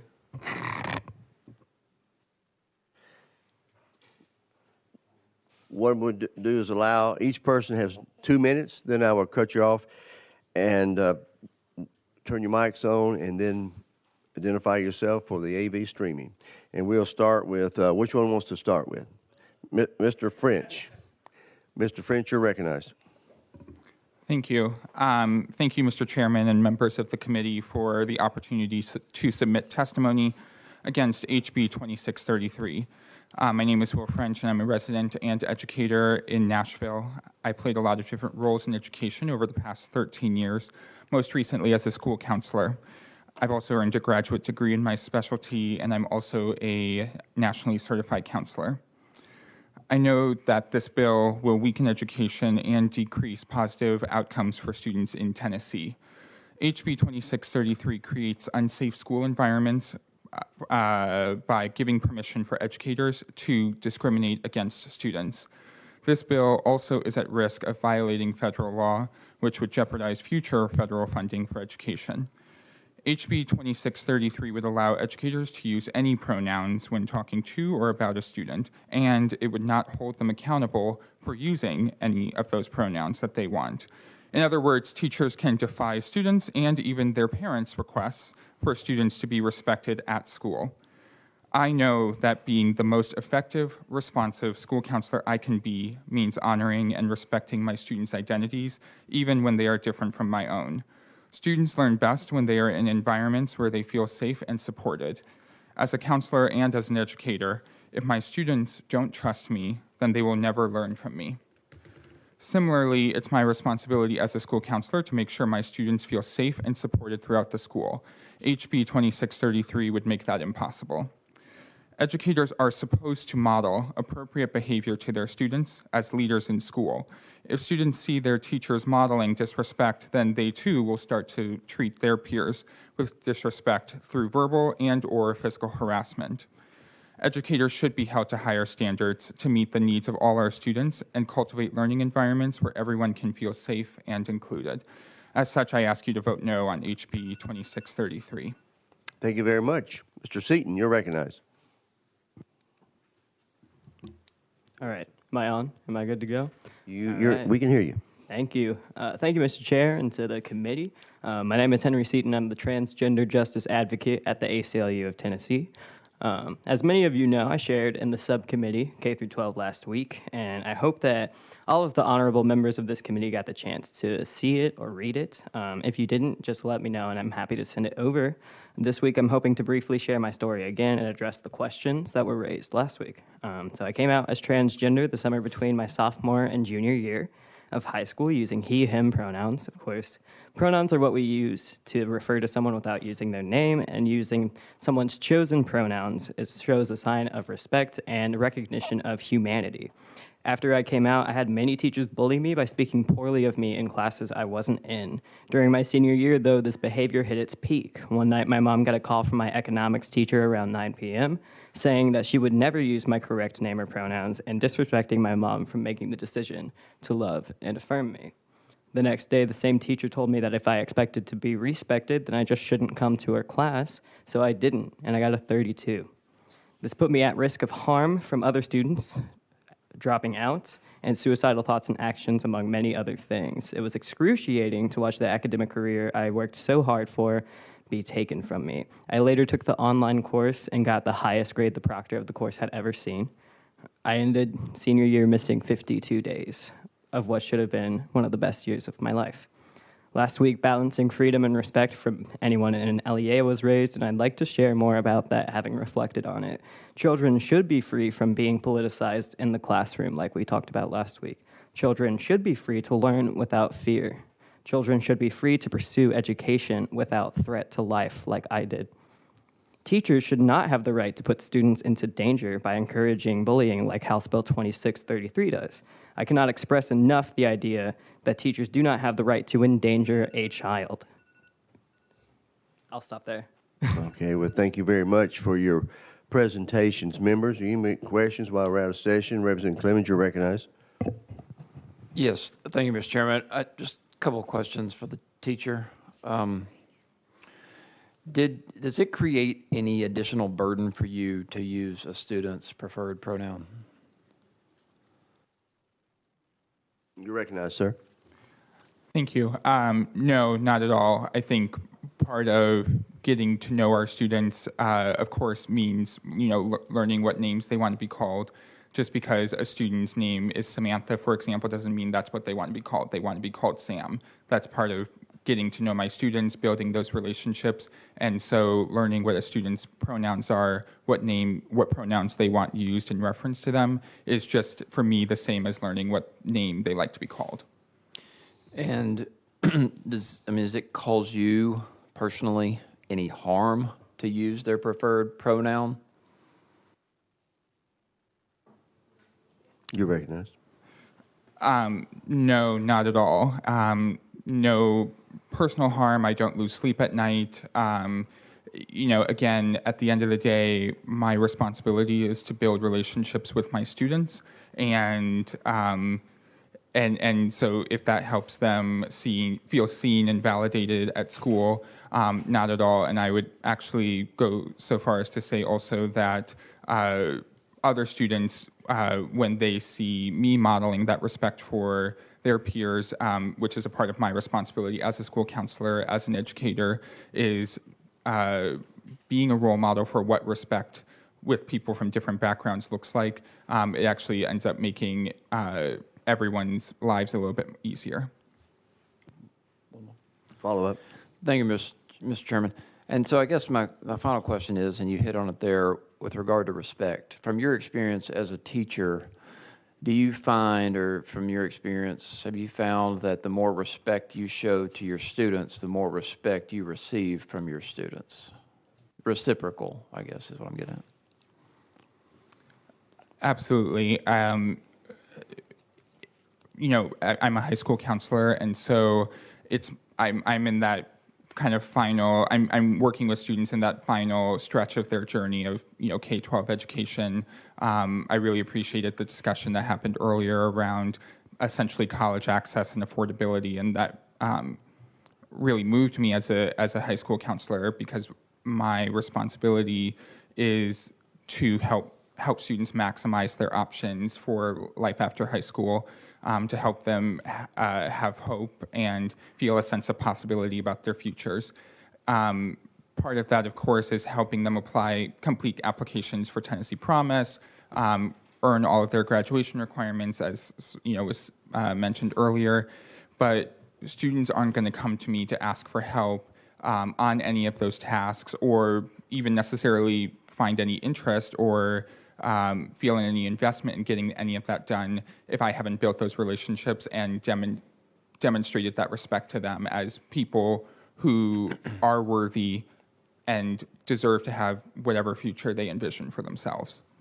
Well, thank you for being here and for speaking up for your students, all students. Thank you. Thank you. Thank you. Anyone else? Chairman Reagan. Thank you, Mr. Chairman. I have a couple of three questions I would like to put forward. First off, the bill that's before us simply disallows any adverse action against a teacher who refuses to use those pronouns. So the question that I have for you is, are you aware of the Tennessee Constitution, Article 1, Section 19, and the U.S. Constitution, First Amendment? Yes, I am. I believe those are entitled freedom of speech, are they not? They are. So if you visit adverse effects on someone who is being forced against their will to say something they disagree with, are we not violating their freedom of speech? I would also say that, the important aspect, as I understand it, related to freedom of speech is that we're also, and especially as educators, obligated not to do harm to our students, and it's a part of our ethical duty as educators. And so this bill would allow educators to harm students and give them a free pass to do so. Follow up. Last question, thank you. I believe the Supreme Court has ruled that forced speech is a violation of free speech. If you visit adverse effects on someone for not saying something the way that you want them to, that is forced speech, sir.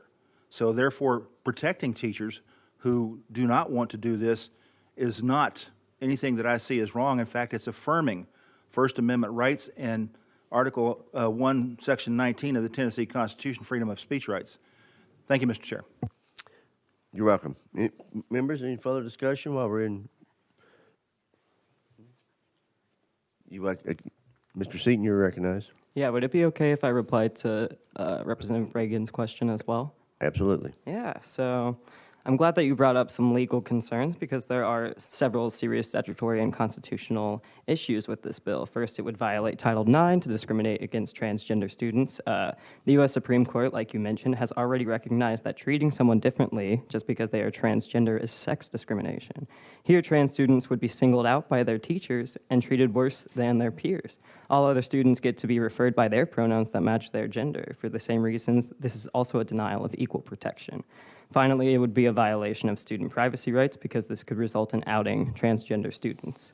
As a student who has attended school as the gender they live in as every day, like in their everyday life, could have the fact that they are transgender disclosed to the entire class over their objection. This is not any teacher's right, and by creating a system that encourages such behavior, this bill could end up costing local school districts significant legal expenses. And on the question of the Constitution, nothing in the free speech or freedom of religion guarantees of the First Amendment authorizes teachers to use the wrong pronoun for any student, just as it does not allow them to deliberately mispronounce a student's name or otherwise single them out.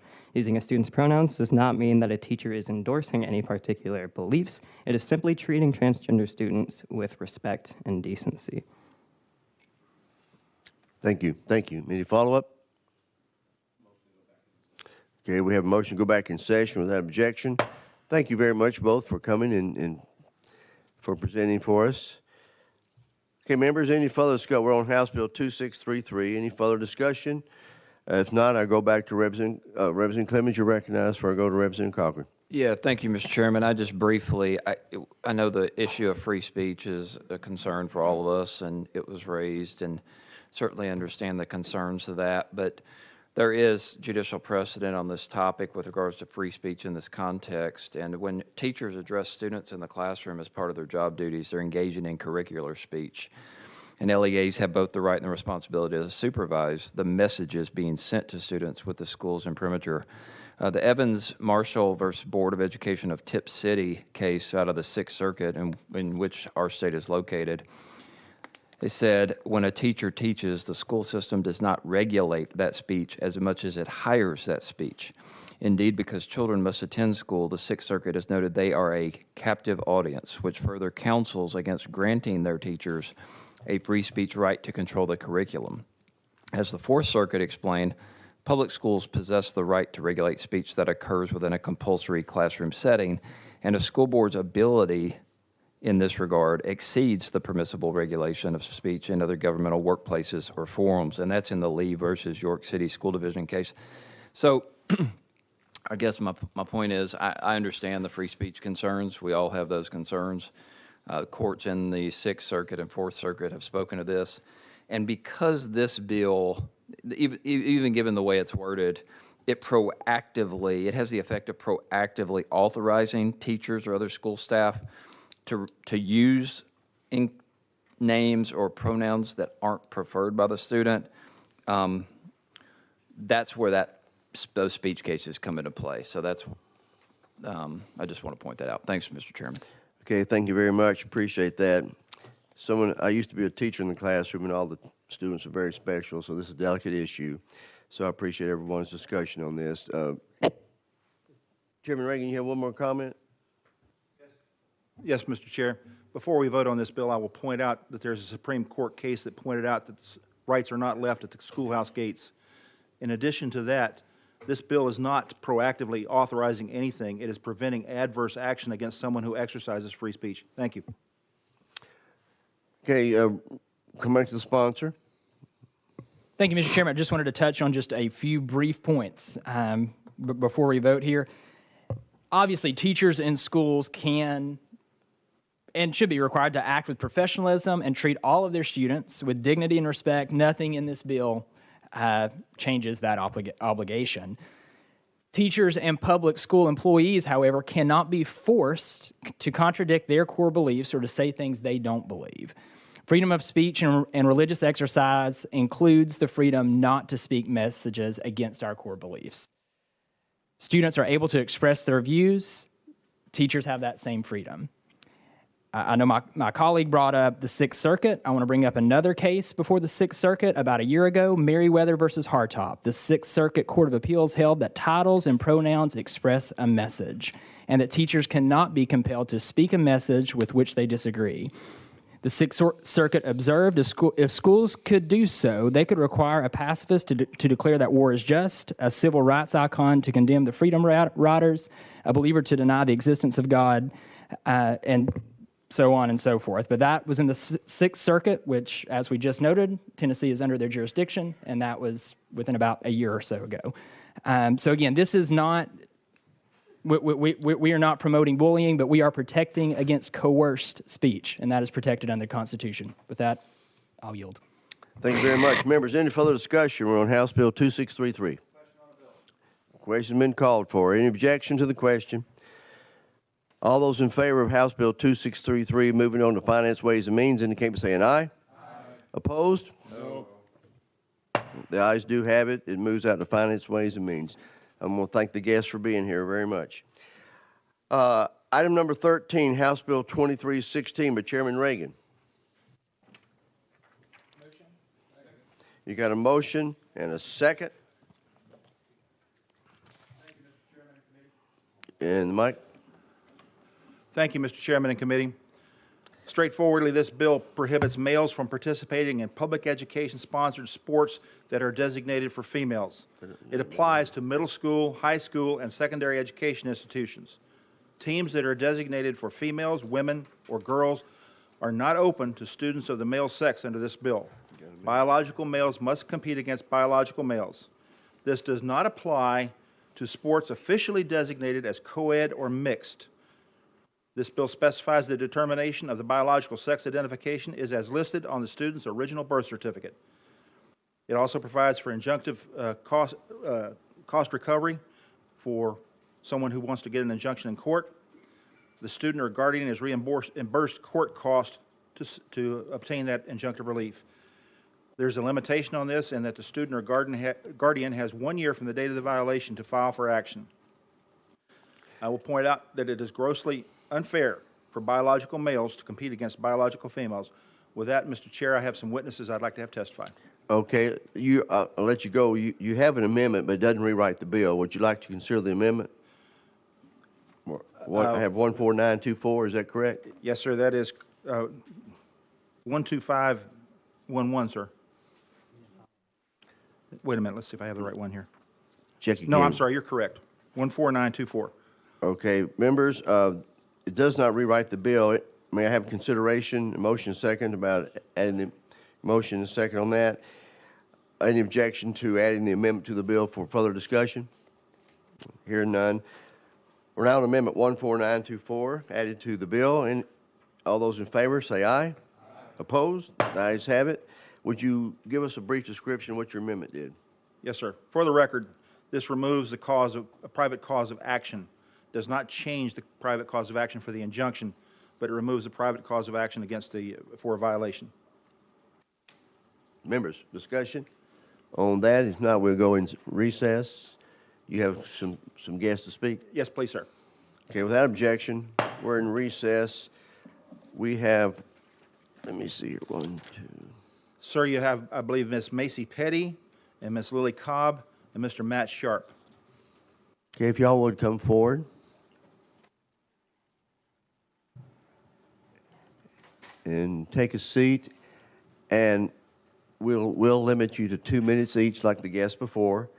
And when you're ready, who is going to lead out? Okay, just make sure your mic is on and identify yourself for the record. You're recognized, ma'am. Thank you. Good afternoon. My name is Macy Petty, and I am an NCAA scholarship volleyball player. Thank you, Chairman White and members of the committee, for hearing House Bill 2316 and allowing me to share my experience both as an athlete and an ambassador of Young Women for America, speaking on behalf of Concerned Women for America Legislative Action Committee. My journey in playing women's sports started a long time ago. In elementary, middle, and high school, I competed in volleyball and basketball in private and public schools. It is because of these experiences that I have the education that I do today. I was recruited to my college because of my involvement in high school and club volleyball.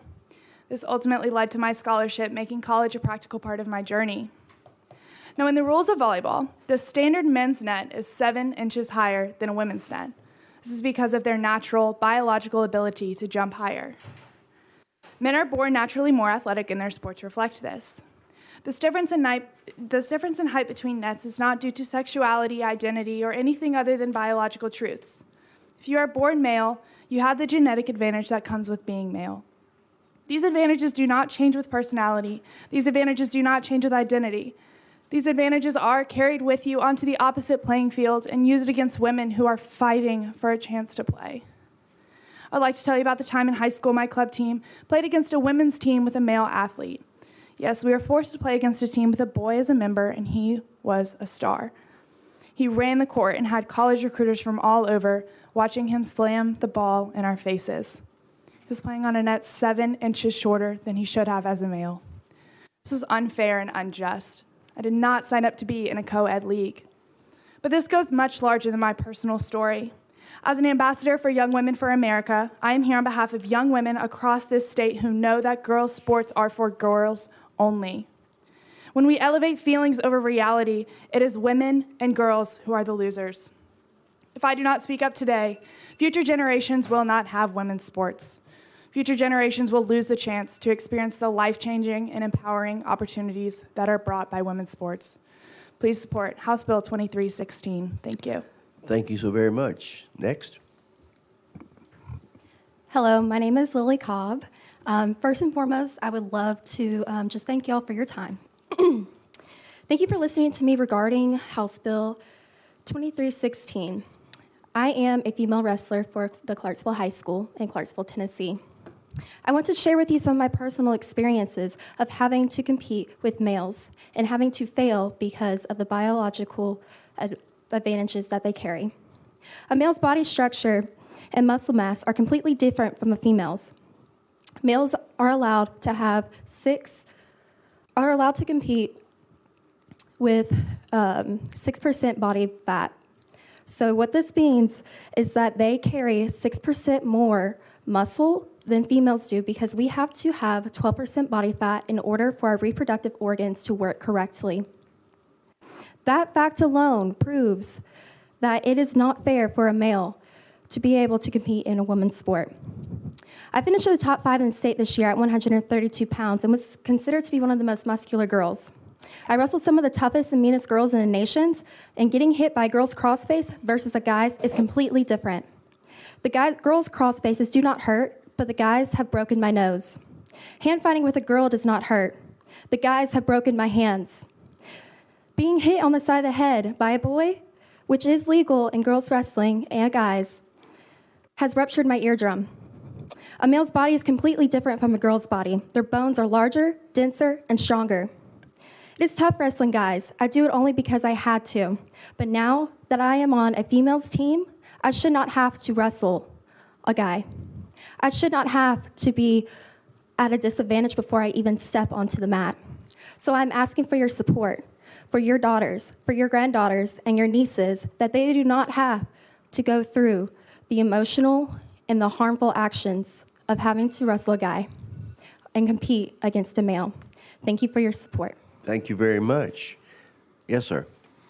Good afternoon, Mr. Chairman and members of the committee. I'm Matt Sharp. I'm senior counsel with Alliance Defending Freedom. Our law firm represents female college athletes in Connecticut, Idaho, and Florida in lawsuits seeking to preserve fairness in women's sports. Women deserve to compete on a fair and level playing field, but allowing men to compete in women's sports destroys fair competition and women's athletic opportunities. Unfortunately, we're seeing more and more instances across the country where males have taken away college championships, records, and countless athletic opportunities from female athletes. In 2019, CeCe Telfer, a male who identifies as female, dominated the women's 400-meter hurdles at the NCAA D2 National Championships. And recently, University of Pennsylvania swimmer Leah Thomas, a male who identifies as female, has been breaking women's records left and right. HB 2316 would help to prevent stories like these from happening in Tennessee. And that's why Florida, Arkansas, West Virginia, Mississippi, and other states have passed laws like this that protect women's collegiate sports. HB 2316 is constitutional, and federal courts have long recognized that Title IX allows for separate programs based on sex, including sports teams.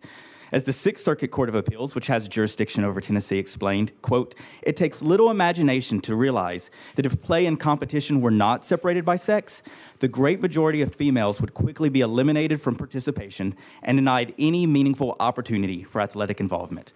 This bill has become more urgent after the NCAA recently announced it was punting on this issue to a national patchwork of unaccountable organizations, some of which allow men to compete on women's teams with no preconditions. This body must set a clear, fair, and scientifically based policy to guide schools and to guarantee equal opportunities for women. Every student should have the opportunity to play sports, but the question is, what's the most fair way to organize that? And the solution is HB 2316, which ensures that all female athletes, including those in college, have a fair and level playing field. Thank you, and I'm happy to answer any questions. Thank you all very much. Members, any discussion from our guest while we're in recess? Don't see any, so we're back in session. Thank you all for being here and staying with us at this time. We have one more? Oh, okay. We have Ms. Johnson, is that right? Ms. Johnson, you may come forward now. Once you're seated, make sure your mic is on and just identify yourself, and you are recognized.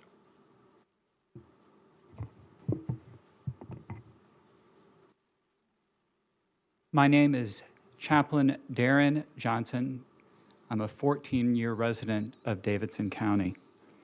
Chairman White and members of the committee, thank you for allowing me time to offer perspective on HB 2316.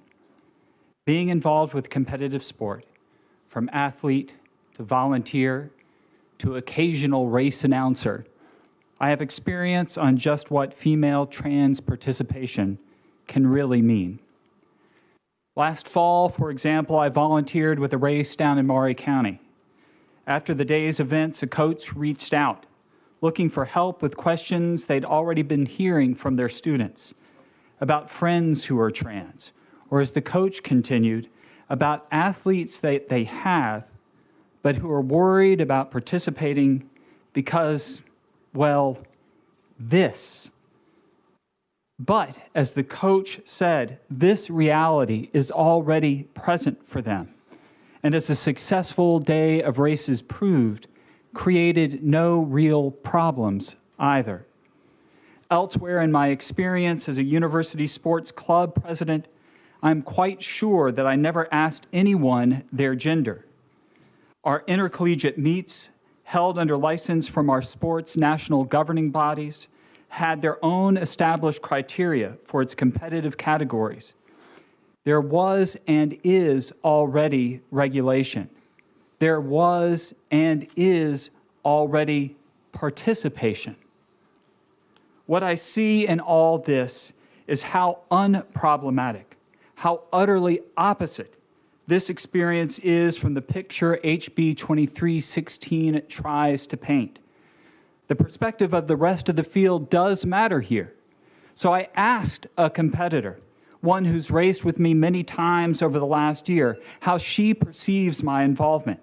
Her reply was this: Darren shares the same vision that all the other ladies who toe the line at our races do, to test the limits of our own bodies, to race in a safe and ethical manner, and to build relationships and community in sport. What each instance here shows is that our community is not the problem. We are and always have been part of what makes competitive sports so great, so vital for us all. Thank you. Thank you very much. Members, we're in recess. Any discussion or I guess? Representative Cochran, you're recognized. Thank you very much. I appreciate your testimony. I'm just curious, are you familiar with the swimmer Leah Thomas? I've heard the name, as most of us have, I'm sure. Just curious if you're familiar with the fact when she wins races by an entire pool length, or sometimes by 30, 45 seconds, because she is a biological male, has larger muscles, a greater lung capacity. When Leah Thomas competes against biological females and breaks college records, and when biological females race against her, the best they can ever hope to get for is second place, can you tell me that that is fair? You're recognized.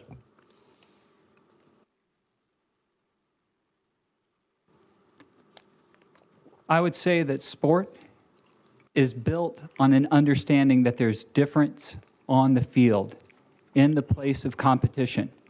To go back, I'm going to show my age here, but Muggsy Bogues and Shaquille O'Neal played in the same collegiate leagues.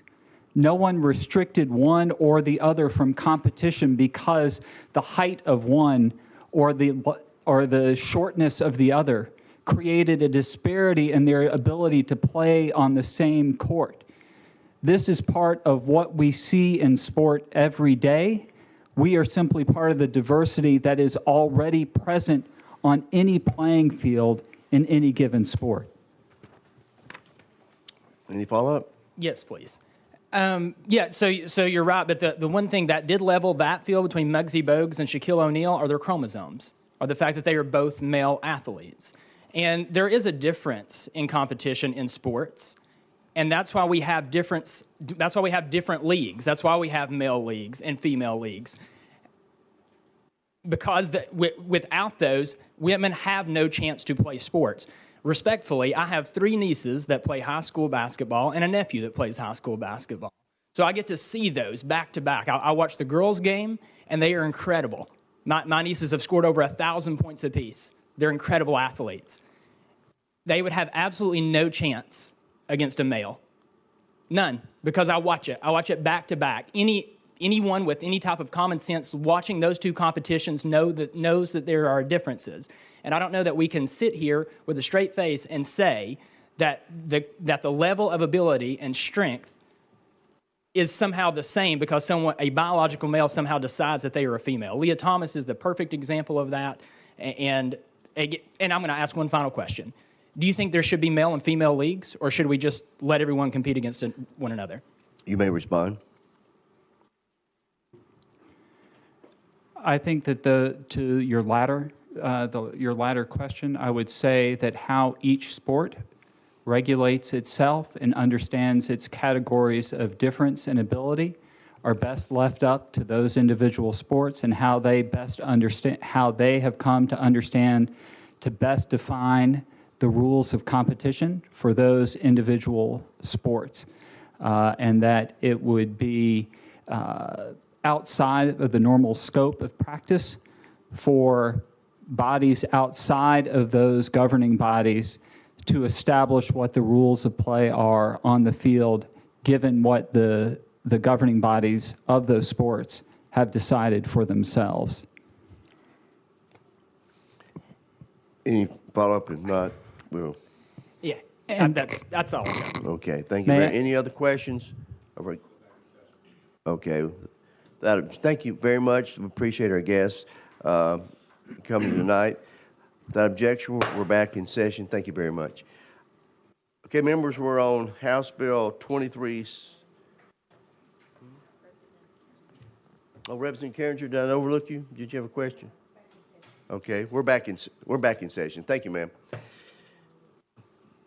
Okay, we're on House Bill 2316. It's been properly amended. We've had discussion. Further discussion. Representative Carringer, you need to be recognized before I go back to the sponsor of the bill. I just want to comment when we get back in session. We're back in session. Are you ready? Yeah, we're back in session. All right. Thank you, Mr. Chairman. It's obvious I am the only female sitting on this committee. Therefore, I want to make a statement that I will always support our female athletes. And I just want to echo what my colleague down here on the other side and probably what some of my other colleagues are going to say. There is a difference. There is a huge difference. There are so many differences that I will not even go into tonight, but I will always say God made man and God made woman. And there is a big difference, and anybody can get up here and say whatever they want to say, and I will respect your feelings, but you will nowhere influence my beliefs and my thoughts on how God made man and woman and how the differences are real, extremely real. And so I just wanted to go on record to say I appreciate you all being here, and I totally will always stand for the women athletes and the men athletes. I love all sports, and we need to make sure. I have 2 granddaughters, and I want to make sure that they have a equal way in their life to compete. So thank you all very much. I take this very serious, and I think this is a big stand for the state of Tennessee, which is what everybody is looking at Tennessee, because we do stand for the right and support men and women. So thank you all very much. Thank you. Thank you. I've got two more on the list, and I'll go back to the sponsor of the bill, Representative Clemens. You recognize? Thank you, Mr. Chairman. I'm just curious. This simply deals with higher education, intercollegiate sports. Is that correct? No, sir. You recognize? It deals with middle school, high school, and post-secondary education. So how is this different from what we did last year? I'm sorry, sir, I don't understand your question. Didn't you have a similar bill last year that governed this very same issue? You recognize? No, sir, I didn't. Did anybody that you know of have a similar bill that dealt with this last year? I believe one of the committee members had it. Yes, sir. So how is this different from that bill? I would defer to the sponsor of last year's legislation to explain that, sir. Okay. Well, with regards to post-secondary, does this in any way conflict with any of the rules that are in place of the organizations that govern athletics, such as the conferences or anything like that? I respectfully submit, sir, that what these rules or conferences are putting forward as private institutions do not concern me at this juncture. What concerns me is doing what is fair in terms of state law. The state gives money to higher education to support our colleges. The state gives money, in fact, lots of money, to middle and high schools. It therefore is, in my opinion, the responsibility of the state to ensure that fairness in sports competition is the order of the day in those institutions. Another follow-up. Thank you, Mr. Chairman. Yeah, so I appreciate that and understand that. I guess what I'm getting at is if we jeopardize, if we're enacting something and holding our public institutions to it, we could risk, and I don't know, that's why I'm asking. I'm not trying to be confrontational about the legislation. I'm just asking you if these conferences have regulations in place that would somehow jeopardize our schools' standings in those conferences, because some of our higher education institutions get a great deal of money from those conferences, and I don't know whether this conflicts with those organizations' policies, even if they have policies or not. And that's why I'm asking you. And then, so I would follow that up with saying, do these conflict with the U.S. Olympic Committee's policies? Because, you know, we're dealing with amateur athletes, and a lot of whom, even high school students, have the ability to perform in the Olympics. Some people I know who live in Nashville competed in the Olympics when they were in high school. And that's kind of the apex of amateur athletics. So do any of these conflict with U.S. Olympic Committee policy or those conferences? You recognize? Again, sir, I don't know all the rules associated with the Olympics currently. I will say that I personally competed with Olympic athletes, and to my knowledge, at the time I competed, there is no conflict with this. We have professional athletes on this committee who can also address your question, but completely apart from that, doing what is right doesn't matter to me when it comes to money. If our institutions are going to insist on money over doing what is right, my sympathy goes with doing what is right. Well, I appreciate that, and you know, I certainly understand your position on this. I just that is a certain issue that needs to be considered. I mean, there a lot of different things could result from that, and including lost opportunities for female athletes. And when you get into those types of things, we might end up losing athletic opportunities for the female athletes. I think you said you're trying to protect. So those are my questions. Thanks for trying to answer them. Thank you. Chairman Spicki. Question been called. Any objection to the question? Hearing none, all those in favor of House Bill 2316 moving out of being referred to civil justice indicate by saying aye. Aye. Opposed? No. The ayes do have it. Moves out to civil justice. Okay, members, we have one more that we're going to discuss tonight because we did have guests come in, and that is item number 15. House Bill 1944 by Chairman Spickey, you got a motion second on your bill, sir. Mr. Chairman, I'll be requesting a roll call vote on all votes in relationship to this bill. Okay, a roll call vote has been requested on the front end by the sponsor of the bill, which is acceptable. And we have an amendment on the bill. Sir, do you have amendment on the bill? Okay. It is 01540. Oh, it's traveling already. Okay, I'm told it's traveling on the bill for civil justice. We don't have to add it. Old habits, Mr. Chairman. Sorry about that. No problem. Okay, you're now recognized. Thank you. Members, let me tell you exactly what House Bill 1944 does. You've heard through criminal justice, there's been over 6 hours of testimony on this, but let me tell you what this bill does. In Title 39, there's a part there that gives an exception to the possession or pornographic materials for the distribution to minors that currently exists in K-12 right now. The first part of this, the first two sections, deal with removing that exemption. So basically what is obscene or pornographic in relationship to distribution to minors outside of K-12 will now be illegal inside of K-12. That's what the first two sections do. Third part of the sections, though, is what the trigger is. How does a parent in our K through 12 systems, when something comes home with their child from a school library, how does a parent have the ability to go to the people that make the final decision on that school board or on that LEA, those members of the school board? And so what Section 3 what Section 3 lays out moving forward is a clear process, a skeletal process that is filled in at the local level that basically here's how it would work. A book comes into the library, the librarians do their job. They read the summation of the book, they determine where it goes, and it's placed on the shelf. They do their job just like they always do. A student goes in to check out a book, they check out a book, it goes home, mom and dad see the book and they say, uh-oh, this is not right for my child. It could be pornographic or obscene, in their opinion. They make a complaint to the director of schools. The director of schools will pull that book for 30 days.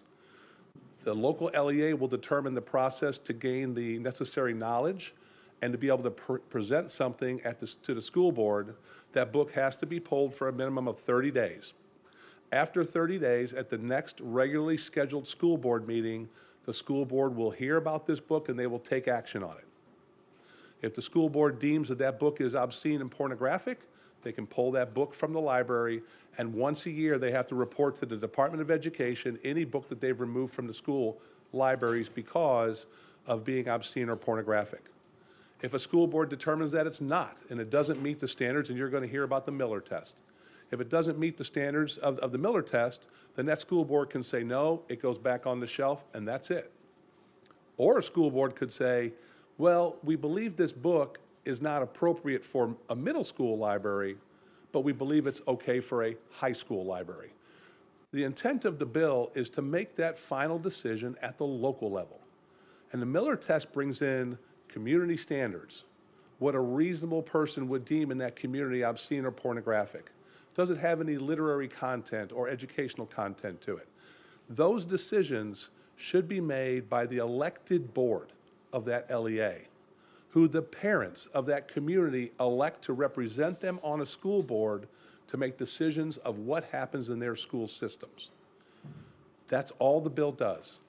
It prevents action on the onset from a group applying pressure to a librarian and forcing that librarian to make an arbitrary decision to remove a book.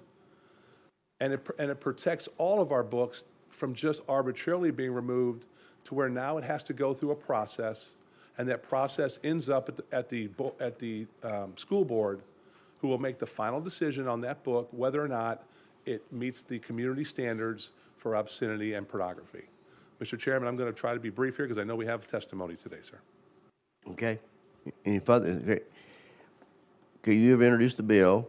Members, would you like to ask a question of the sponsor before we recess? We have some people who asked to speak on this bill. Then we'll come back to the bill and follow-up discussion.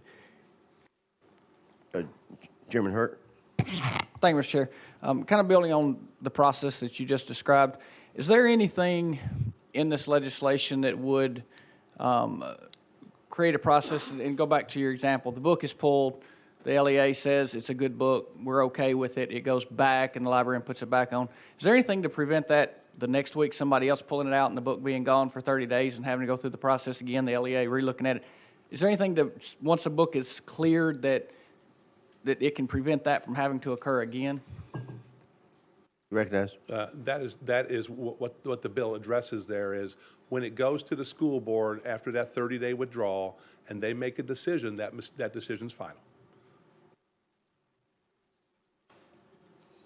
I'd just like to ask one question or begin to make sure I understand, because I'm all for protecting our children's innocent minds. But if a parent or guardian of a child calls up and says, "I like this book removed," what about the Bible? Does it have to go out for 30 days because someone complained under this legislation? You recognize? Yes, it would, because a parent's objection to that book would have to be treated like any other book, because the community standards would have to be upheld of, no, the Bible is not obscene or pornographic, put it back on the shelf. There are books that are right now listed, over 70 of them in the state of Tennessee, that are showing up in our elementary, middle, and high schools. But yes, if somebody wanted to contest a book, they would have to show the school board that, or the school board would have to vote of whether or not that book is pornographic and obscene. The thing about the bill is, once they make that ruling, that's final, that's it. Thank you for the explanation. Members, anybody else want to ask a question of the sponsor? Oh, we got Representative Baum. Thank you, Chairman White. Chairman Sapicki, we've recently considered a similar bill from the Lee administration. And I guess my question for you is, does your bill complement that bill, or is it sort of a different set of standards that would sort of work in an opposite direction, or a different direction at least from the bill that we've considered from Governor Lee? That's a great question. I'm so glad you asked it, because I forgot to mention that. So currently, the bill that we just had on the House floor, that creates an online database for parents to be able to look at the titles that are online. There's another bill with Speaker Sexton that has to do with textbook commission and trying to look at it that way. And then this right here talks about the in Title 39, making what is illegal or obscene to our minors outside of K-12, putting it inside K-12, but then creating a process for them to go through. In reality, all three of them address all three steps of the process. They will give us multiple layers of protection of multiple eyes looking at all these books to make sure that they're keeping the highest standards for our students in our libraries. So they're all, to answer your question, they are all complementary. Thank you. Representative Love? Thank you, Mr. Chairman. And I want to get some clarity on the community standards process. Walk me through that again, how that works. I'm sorry, Chairman. You're recognized. Title TCA 49-1-1106.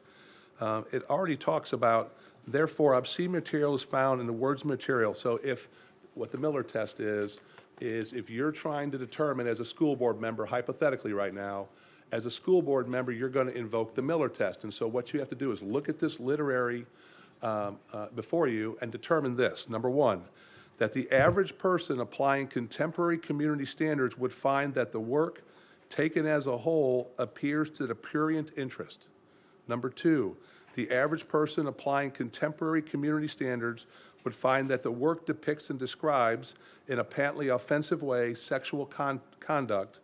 And the third part, the work taken as a whole lacks serious literary, artistic, political, or scientific value. That's the standards that you would use. That's the Miller test. That's what the Supreme Court talked about and that's why the important thing here is some people have asked me, well, why don't the state just do this? Well, that's not a community. That would be a state standard, okay? The Miller test is very descriptive on a community standard. For instance, Metro Nashville, looking at the same book as Murray County or Tipton County or Hamilton County, that school board would make a determination based off of their community standards. That's the nuances of this bill, that it leaves the ultimate decision at the community level of the school board members who are represented by the people who voted for them. Okay. I would certainly appreciate if we could make sure that if this bill does go forward and pass, oftentimes the community may not understand that we don't run for these offices because we have nothing else to do. Right? We run because we're concerned about what's going on in society, and we try to make things better. But unfortunately, sometimes even school board members, legislators, get less than stellar communication sent to them about decisions that they make. Mm-hmm. And I know that we've had some very spirited school board meetings, and I would hope that as the public hears about this bill, if it goes forward, that they understand that it's not just an arbitrary thing that the school board does, but there's a process they go through. And if they make the decision about material, then maybe they should, try to have a conversation with school board members in the process about what needs to be done. So I just want to add that piece in there to it.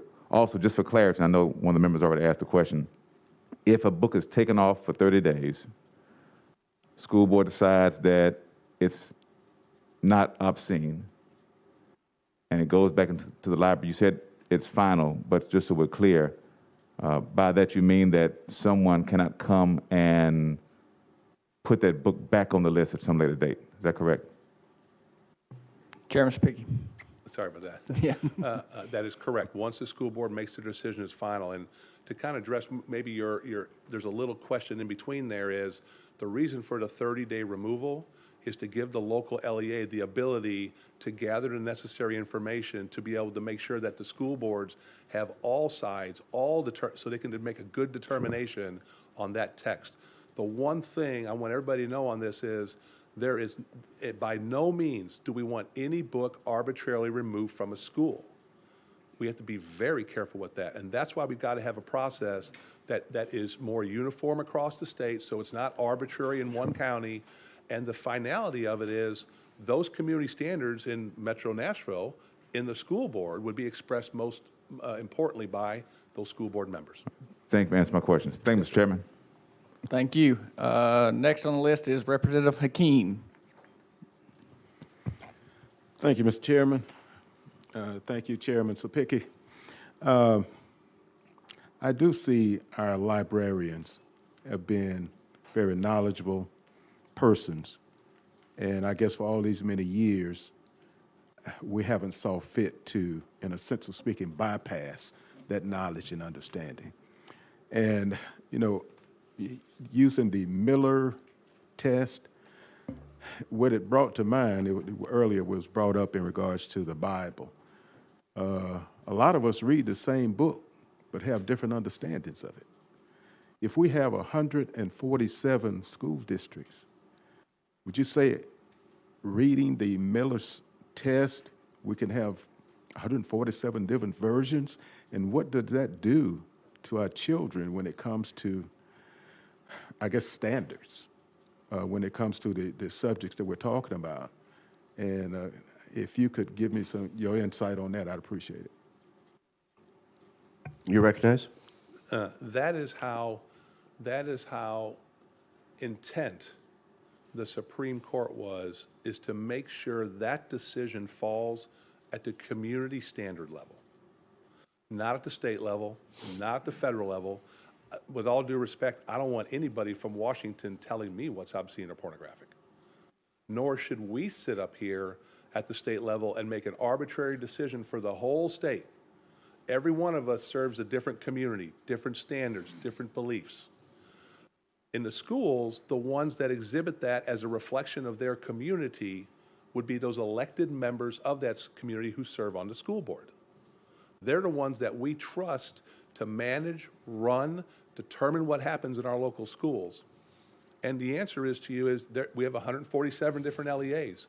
And in those LEAs, there are 147 different opinions.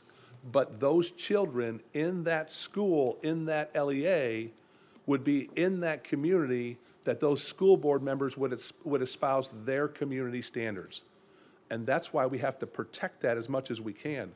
I would think we'd probably mostly, if not all of us, agree, this is a decision that we don't need to be making at the state level.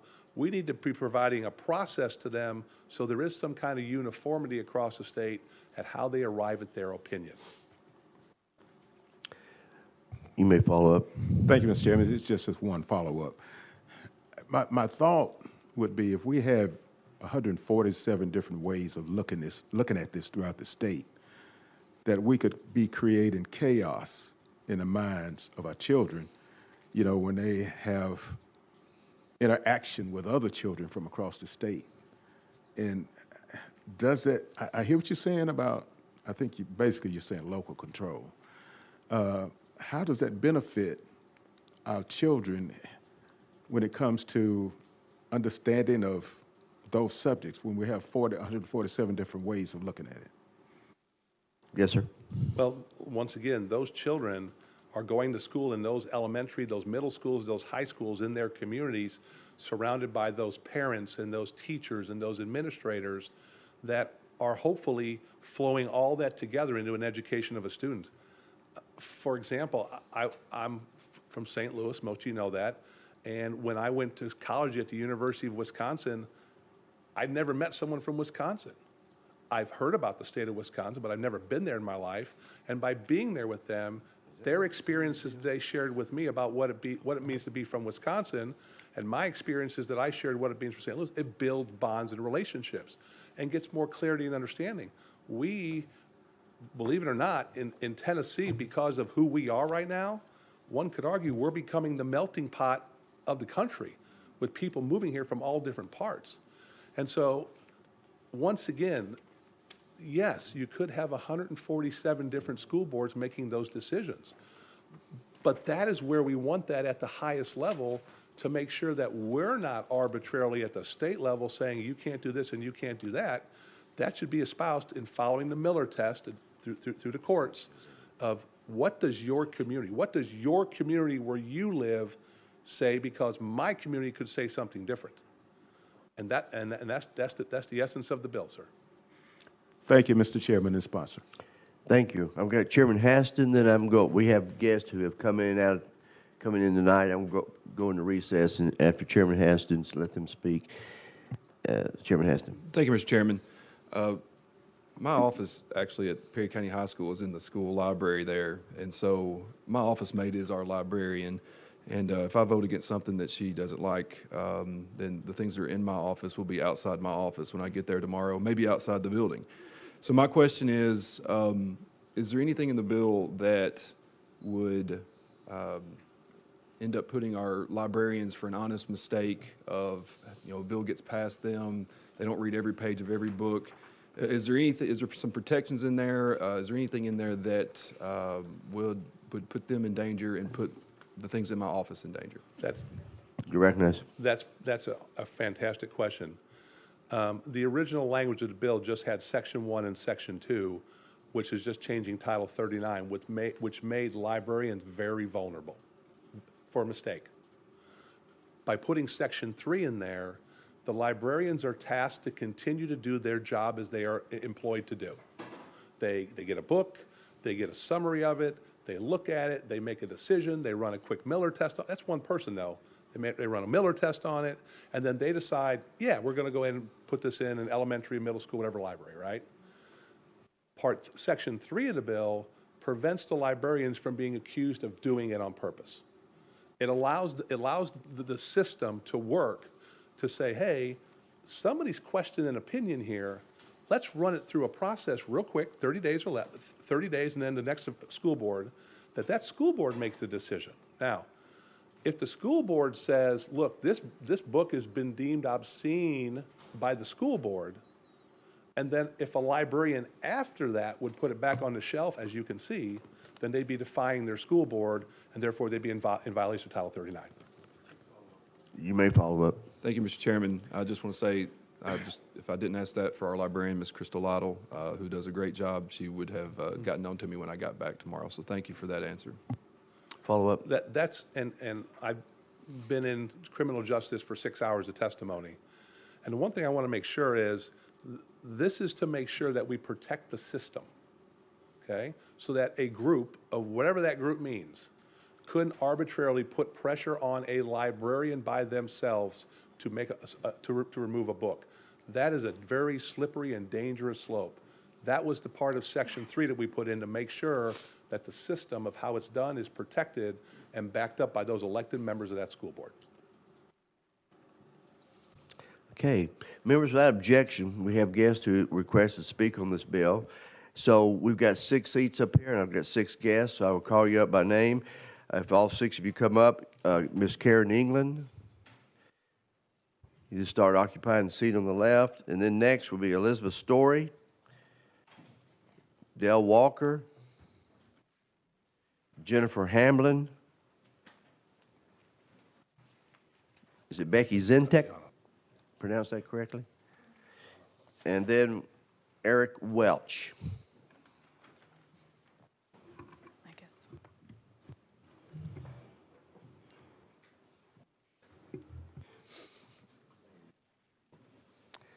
Okay, that's 5. Did one person not make it today? Let me go over. Okay, that's fine. So I had Karen England, Elizabeth Story, Dale Walker, Jennifer Hamlin, Becky Zentek, and Eric Welch. Hamlin's not here. Okay. All right. You know the drill. Just we'll start down here on this end with Miss England.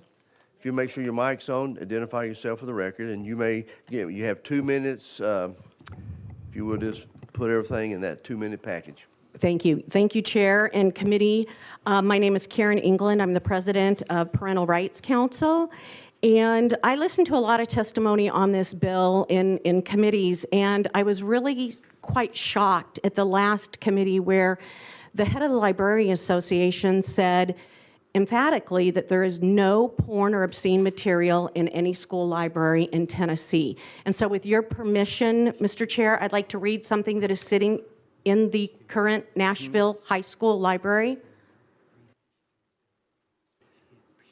Yeah, we have a rule in here, you can't have a prop, but you can read it, just don't hold it up. But okay. But you can read it. Yes, and forgive me, I am a modest Christian woman, but this is in a Nashville high school. Anal sex intercourse, butt fucking, ass love, backdoor action. What is it? How do I do it? Anal sex is entering the anus and rectum for social satisfaction for both parties. If you're using toys or dildos for anal sex, be sure the object has a flared base that is a good deal larger than the anus. Although things can get lost inside the vagina, they can inside the rectum. It then goes on to talk about pretty much distributing child porn. It talks about sex and tech talk and how you can film yourself on a camera, anything that you want to do on the camera. It then gives you all the pros to our high school students of doing this on camera. You can provide creative ways to explore and express your sexuality. It can increase sexual confidence. It poses no risk of pregnancy, so therefore it's probably a good thing to do. And it is a way of making your own erotica or pornography. This is clearly pornography and obscene, and we need to have a process where parents can get this out of the school. I think it's great the governor has this, this book will be on a list. That doesn't get it out of the schools. We need the process to get it out of the schools. Thank you very much. Ms. Story? Thank you so much, Chairman White, for allowing us to testify today. My name is Elizabeth Story. I'm a business owner. I was the VP of the PTO in 2 different schools.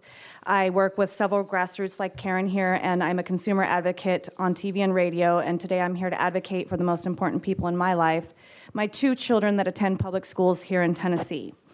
Again, the notion that these obscene books aren't already in schools is completely false. My children have already been exposed to them starting in elementary school, and they've already been harmed by the obscenity that's in the school. Our team of volunteers has now uncovered over 100 books in Middle Tennessee alone. They're in 93 of the 95 counties.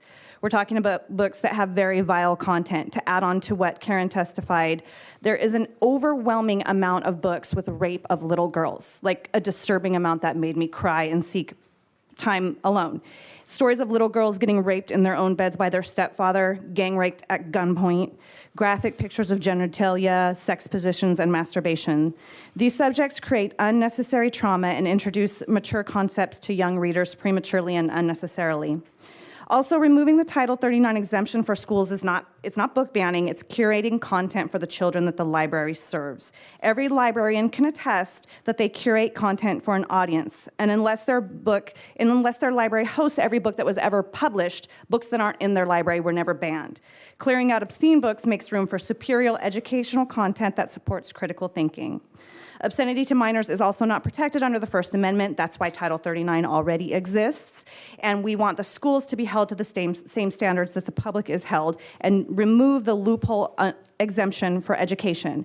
I, as a parent, do not want my children educated in pornography or violent rape while they're at school. And as a parent, that is my religious and constitutional right under the Tennessee Constitution. Furthermore, exposure to pornography desensitizes minors and disrupts their frontal lobe development. I'm asking you please today to vote in favor of protecting all of the children in the state of Tennessee, including my own, and pass 1944. Thank you very much. Mr. Dale Walker, you're recognized. Thank you, Chairman White. Pastor Dale Walker, Tennessee Pastors Network President. Pleasure to be here today and speak on this issue. And I'm mad enough about this to spit nails, but I'll be respectful to you. We've got a bunch of pastors. Pastors, would you all stand up? Stand up. Let these folks know that, and preachers, that you cared enough about this that it's lit your fuse. Thank you, gentlemen. You can be seated. To come down here on a Wednesday night when we have prayer meeting service, they're down here sitting in the state capitol to address this because exactly just like the representative a while ago said, we don't want chaos in the minds of our young people. And I only have 2 minutes, and I got to make it quick as a pastor. But I have spoken with folks, 2 inspectors within the Tennessee Department of Corrections. This very wicked, lascivious garbage that this lady over here read would be considered as contraband in our prisons, but yet we're allowing it in our public schools. God help us in Tennessee to have this mess going on. It's been going on for years. I've been fighting it down here for 9 years as president of the Tennessee Pastors Network, and people are waking up. Furthermore, may I add, the laws that are passed against sexting. If a child in a school put out this information on a cell phone based on a sheriff that I spoke to over in Grundy County said that it would fall under the lines of sexting. So a child that sent this information on their phone could be charged with sexting, and they could be criminally charged and may even have to sign on the predator list or whatever it would do for that young person. You all need to take extreme actions on this because this is going on in our schools. I'm thankful to have our school board member right here from White County that's here. He came down here. He is looking at this. You make other businesses be compliant. Let's make our schools be compliant and give the power back to we, the people, so we don't have chaos in the minds of our young people. Thank you, Chairman. Thank you, Mr. Walker. We now go to, is it Becky Zintek? Did I pronounce that right? You're recognized.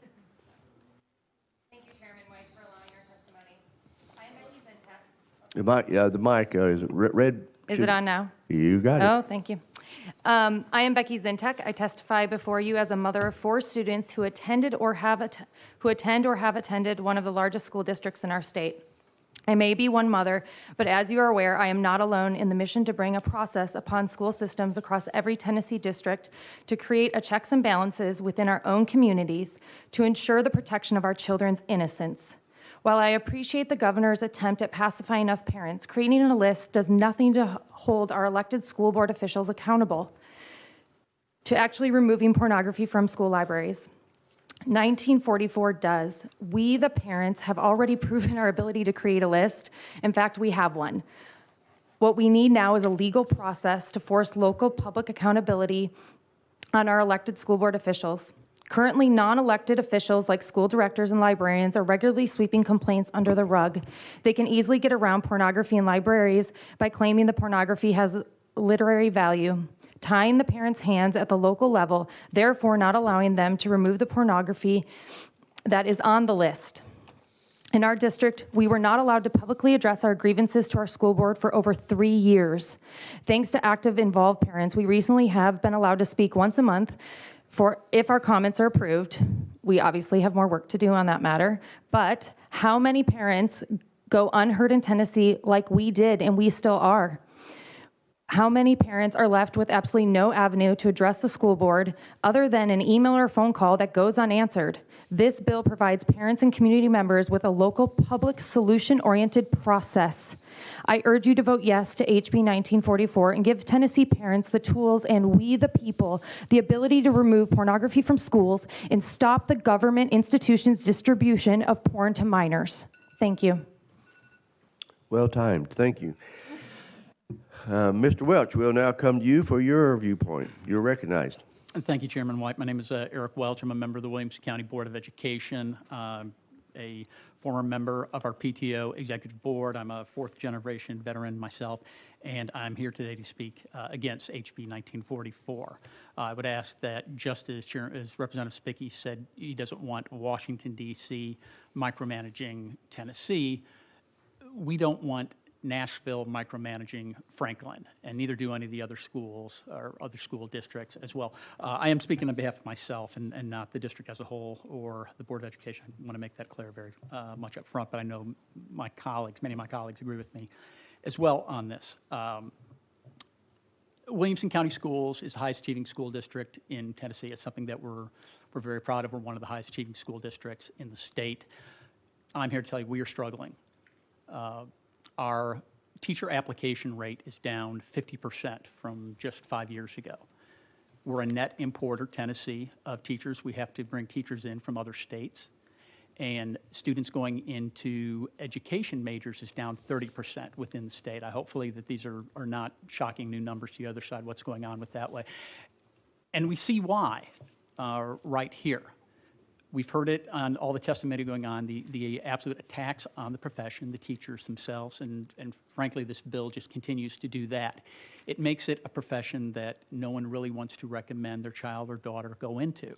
Certainly, it's not something that you go into to get wealthy. You go into it because you care about students, you care about education, you want to make a difference.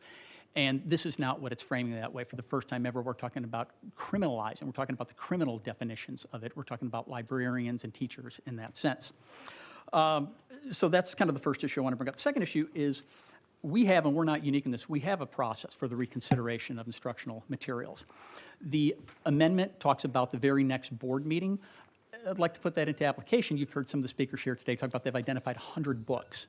And so what you're asking someone like me to do as representative is there's 100 books that are brought up maybe 5 days before the board meeting and asking us to make a decision on that right then and there.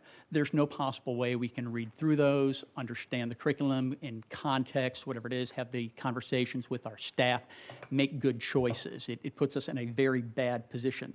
The other thing that our policy currently does... 15 seconds. Yes, sir. It allows teachers, staff, parents all to be involved. Here you're removing all of that and you're making it just a board of education. You're politicizing the process as well. Last thing is we talked about parental choice. This is the opposite of parental choice. We as a district, and we're not alone in this, allow parents to go in and say any book that they don't want their child to be shown, to be taught, we allow them to opt out of that, no questions involved. What this does is it allows a single parent to opt everyone's child out of that, to go in and say, we're going to pull these off the shelf immediately. The last statement, if I may, sir, and just last statement. Absolutely. Was, I think, Representative Cochran summed it up very well when speaking to the Hope Scholarship and talking about we don't want to punish high-achieving students and individuals. We're a high-achieving district. A lot of our students take AP exams. We're one of those places where they do graduate in 3 years because of all these AP exams that we have. This bill, what we're talking about, is removing those challenging courses and curriculum and materials just because one individual might object to it, even if it is temporary. And the decision we're talking about here is a decision that lasts forever. Boards of education change. Don't allow one board of education to make the decision forever. Our policy, which is better, puts time limits on that where things can be reconsidered again and again, but does put some annual limits on it. Thank you, sir. Thank you. Okay, members, with that presentation, before we go back into session, does anybody want to ask our guest a question? Seeing none. Okay, thank you all so very much, and thank you for bearing with us this late hour. For a number of hours. We're now back in session. And I'll go first to Representative Clemens. Thank you, Mr. Chairman. I have a couple questions for the sponsor based on previous testimony and then a couple separate. So the Miller test addresses obscenity and defines that standard, but in your legislation you use the terms questionable and harmful to minors. Where are those defined and how are those defined beyond just being subjective to any random individual? You recognize? Representative Clemens, that question was answered in a previous committee you weren't privy to. It was in criminal justice. A couple of attorneys that you know made reference to that questionable word as in taken in context in that whole statement, referring back to obscene and pornographic. So that's what it refers to. And the other question, what was the second part? I can't remember. Harmful to minors. Harmful to minors. You would have to look at that through the community standards, because that's the intent, is to make sure that the community decides what they deem obscene, pornographic, or harmful to minors. I'm sorry, go ahead, sir. Yeah, no, I mean, the contemporary community standard is part of the Miller test, but with regards to harmful to minors, there's no definition for that. That doesn't fall into the Miller test necessarily. So, I mean, you could argue, you could have had a book in the early 1960s, somebody could arbitrarily say it was harmful to minors. That book could have been Letters from a Birmingham Jail. I mean, it could have been anything. That would have been valuable to the students at that time, in that setting, at that moment in our nation's history, to read that piece of work, but it would have been pulled out just because somebody deemed it harmful. And then elected individuals would have said, in maybe certain communities would have said, you're right, let's keep that off the shelves. We don't want our kids exposed to that. So I guess that subjectiveness is my concern with regards to that, if you could address it. You recognize, Chairman? Well, I would probably disagree with you on the word arbitrary you mentioned. The point behind the whole bill with the process is to prevent the arbitrary removal of a book permanently from a school system library. The gentleman who testified last talked about, well, what if they got these books pulled within 5 days? Well, the law clearly states that those books that would be pulled 5 days before the next school board meeting would have to be set aside for 30 days. So there's no way for anybody to pull a book to make a complaint the day before a school board meeting, and then that school board member would have to take action on it. That was totally false. That statement was made. The bill clearly states that once a book is removed, it has to be removed for 30 days. And then after it's been removed for 30 days, at the next available school board meeting, they would take action. So I just want to get that clear right there. There's nothing in the bill that allows what was testified to happen. Nothing. Okay, well then that gets my another question then. So these individuals who serve on school boards, they're busy. They have full-time jobs as well. Even if they have 45 days, you ask them to read 100 books and make a determination about whether or not they're obscene, they're harmful to minors, or they're questionable. Is that fair to expect of members of school boards, I guess is what I'm getting. Recognize? So that's, once again, I'm going to go back to the language in the bill. That's where the 30-day time period comes in. That's where the flexibility comes in. The local LEAs can determine what material they're going to have for those school board members to be able to make their determination at the local level. That's the nuance of the process. That's why we weren't so descriptive in there that said you have to do this and you have to do that. All we said was once you get a complaint, that book has to come off for 30 days to allow the LEA to do the necessary research so that when those school board members do show up to make that decision, they've had all that information put before them. I would argue with you on this point right here. We all sit here as state representatives. When I got here my first day, I had no idea what the job did. But as you go through it, you learn more and more and more. There's more to it than serving the state of Tennessee for 3 or 4 months. Most of us know that. As state representatives, we serve 24/7. We all have been at home and the phone rings on a Sunday afternoon and there's a problem. It's our job to solve that problem. If you have seen school boards over the last couple years, it's more than showing up one day a month. it is a time-consuming job, and one would argue it could be the most important job in the whole elected system. These are people that are making decisions for our children at the local level. We do it at the macro level up here, but when we send stuff down, that's where the rubber meets the road. That's where they got to get the results that we hold them to. And I think the process lays that out to give them the flexibility at each one of our different LEAs that sit here in Metro or Hamilton or Knox to figure out, once that book is pulled, what material they're going to get so their school board members can make a good decision on that piece of literature. You got a follow up? Yes, Mr. Chairman, thank you. And then two things you said earlier. You said that once the school board made a decision that decision was final and that book was going back in that library. That language says the material must be returned to the school library, but there's nothing in here that prohibits somebody else from objecting to the same book. You could have a parent unknowingly object to the same book, and there's no language in here that prevents that book from being pulled right back off the shelf for another 30 days. And I think Chairman Hurt asked that question. There is no language in here that says that decision is final and that has to stay on the shelves regardless of how many times it's objected to. Also, Can I answer that one? Yeah, sure. Go ahead. You're recognized. You tend to ask me multiple questions. I got to try to keep them all straight here. And it's a great job as a lawyer. I appreciate that. So restate your question one more time for me, please. Read to me the provision in here that says that book cannot be pulled off the shelf multiple times or that the decision is final. Well, yes, sir. Go ahead. Well, the first part that you asked about is where it says that it can't be pulled multiple times. Once the school board makes a decision on a book, the decision's made. They've made the decision at the local level based off the community standards, based off what they deem obscene or pornographic. They've made a decision. School boards make decisions all the time, and that's the decision they've made. Give me 1 second. I'll find it for you. While you're looking, let me just say that, yeah, I understand that they made the decision, but there's nothing in here that says it can't be objected to twice or the next year. You could have a local school board, like the individual said, and you get a completely different decision about the same book. And every time it's objected to, it's got to be pulled off for at least 30 days. Read to me the provision here that says it cannot be objected to more than once. You recognize, sir? Well, it would be inherent. It would be inherent in the language. I mean, I don't know how to explain it to you any clearer. Once the school board would act on a book, that superintendent would be at that meeting and know that they said put the book on the shelf. So if somebody else made a complaint on the same book, that superintendent would probably call that person back or email that person back and say, hey, by the way, this book was already looked at by our school board on this date, and they said it's appropriate.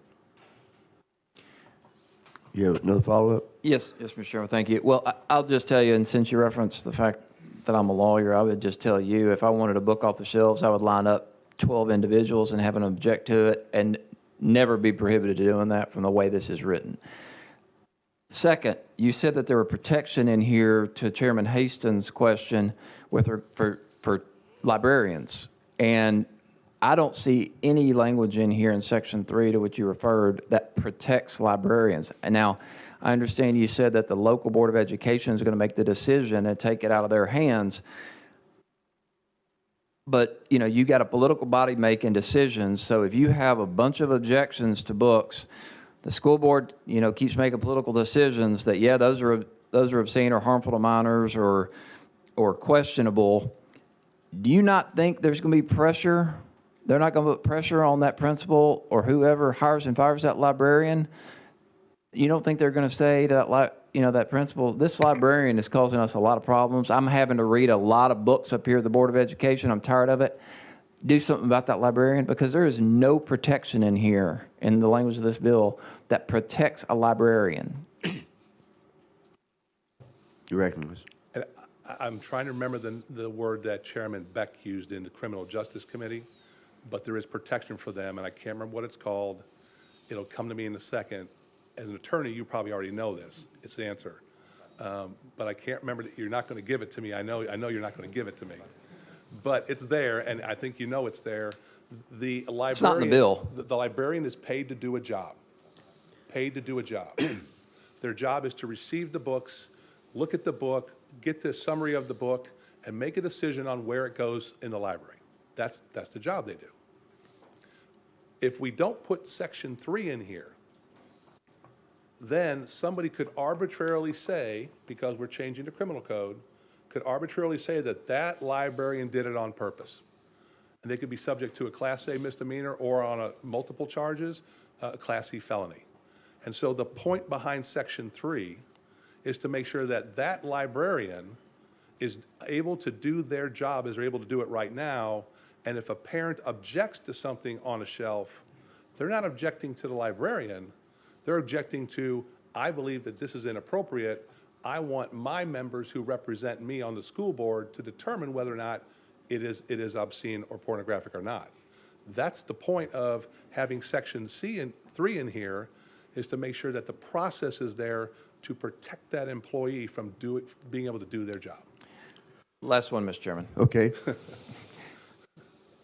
That language is, the process is in Section 3, but the language to protect the librarian is not. And it's not even implied.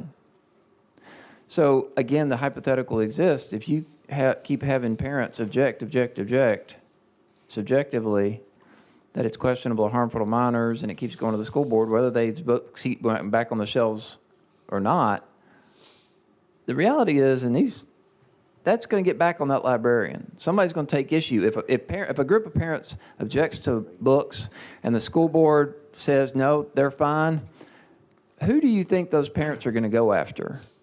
They're going to put pressure on that principal. They're going to put pressure on everybody on that school board until that librarian who put that book on that shelf feels the heat and either gets constructively terminated or terminated outright. And there's nothing in here or in the law to protect that librarian. Yes, sir. I would once again, and I think I'm feeling more comfortable now, we're disagreeing again, this pressure that you're talking about right now is being applied to librarians, even in one of the testimony that was made here from Williamson County. But the librarians are still there.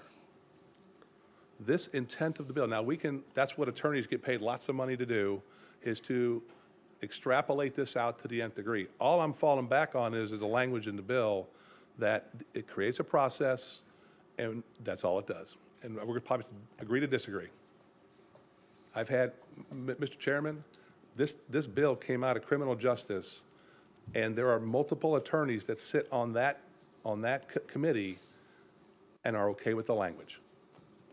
And if you remember the testimony, if you want to watch it, Chairman Curcio already talked about the AG looking at this and said it's defensible. I would just say for the record, Curcio's not an attorney, even though he pretends to be one on TV. Okay, off subject. Okay, let's go to Representative Cochran. Thank you, Mr. Chairman. And sponsor, I just had a real quick question of just practical application. Is there anything that would prevent, I'm trying to think that's the best way to answer it or to ask it. Anything that would prevent one parent from asking 20 books to be pulled, and then they would automatically have to pull those for 30 days? Is there enough leeway in there for when the school board makes their individual policy to say, look, one parent can only ask one book to be pulled at a time? Do they have that flexibility, or could you do multiple books? You recognize? The answer is that parent could do multiple books. Currently, this is what's given to me. Currently, there's 70 books that you've heard about in this committee and testimony. There's 70 books right now that reflect that type of material that are right now in our elementary, middle, and high schools. 70 books. I would think that a parent that would object that many times would be argued that they are engaged in their children's education. That may not be a bad thing. Okay, yeah, and that's agreed. I guess, like I say, my only thought was if you had one person come and object to 100 books, and you arbitrarily had to pull those regardless if they were obscene or not, and take that 30 days to decide. Now, once the decision was made, then we could say that it was final. But that was my only, just for practical application reasons. Didn't know if one person could come in and ask for every book in the library to be considered that month, and you have to pull them. Yes, sir. If we put something like that of a limiting factor in there, we would be overriding the community standards of that community. They have the right to decide what is there. And then remember, these libraries are the property of the people of that district. They're the ones that fund those libraries. They're the ones that help be able to purchase the books for there. So when everything cycles around back to this, what this bill does is allow the people who are the funders of that school system, the parents of those children, that they have the say of whether or not they believe something's obscene or not. Okay, thank you. I have no one else on the list unless Chairman Reagan, did you have your hand up a while ago? And to the sponsor, a question came up earlier concerning the term harmful to minors. I want to clarify out of 3917-901 and make sure this is your intent. The term harmful to minor means that the quality of any description or representation in whatever form of nudity, sexual excitement, sexual conduct, excess violence, sadomasochistic abuse, when the matter or performer, A, would be found to be by the average person applying contemporary community standards to appeal predominantly to the prurient, shameful, or morbid interest of minors, or B, is patently offensive to the prevailing standards of the adult community as a whole with respect to what is suitable for minors, and C, what is taken as a whole lacks serious literary, artistic, political, or scientific values for minors. Is that your intent, sir? It is. That's what I was looking for. Thank you. Thank you. Thank you. Okay, members, anyone else? Thank you for our guests for being here on discussing this. It's for the well discussion from all our members. It's now back to the will of the committee. Any objection to the question being called? No, you asked for a roll call, did you not? You still want a roll call? Yes. Okay. Madam Clerk, would you call the roll? Or, sir? Representative Baum? Yes. Representative Baum votes aye. Representative Carringer? Aye. Representative Carringer votes aye. Representative Cassida? Aye. Representative Cassida votes aye. Representative Sapicki? Aye. Representative Sapicki votes aye. Representative Clemens? No. Representative Clemens votes no. Representative Cochran? Aye. Representative Cochran votes aye. Representative Darby? Aye. Representative Darby votes aye. Representative Hakeem? No. Representative Hakeem votes no. Representative Haston? Yes. Representative Haston votes aye. Representative Lafferty? Aye.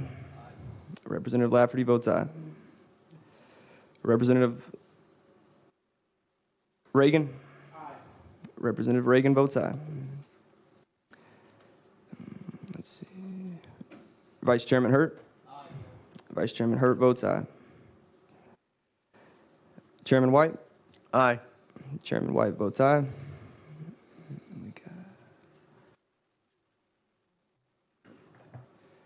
Mr. Chairman, your ayes are 11 and your noes are 2. Thank you, sir. House Bill 1944 moves out to calendar and rules.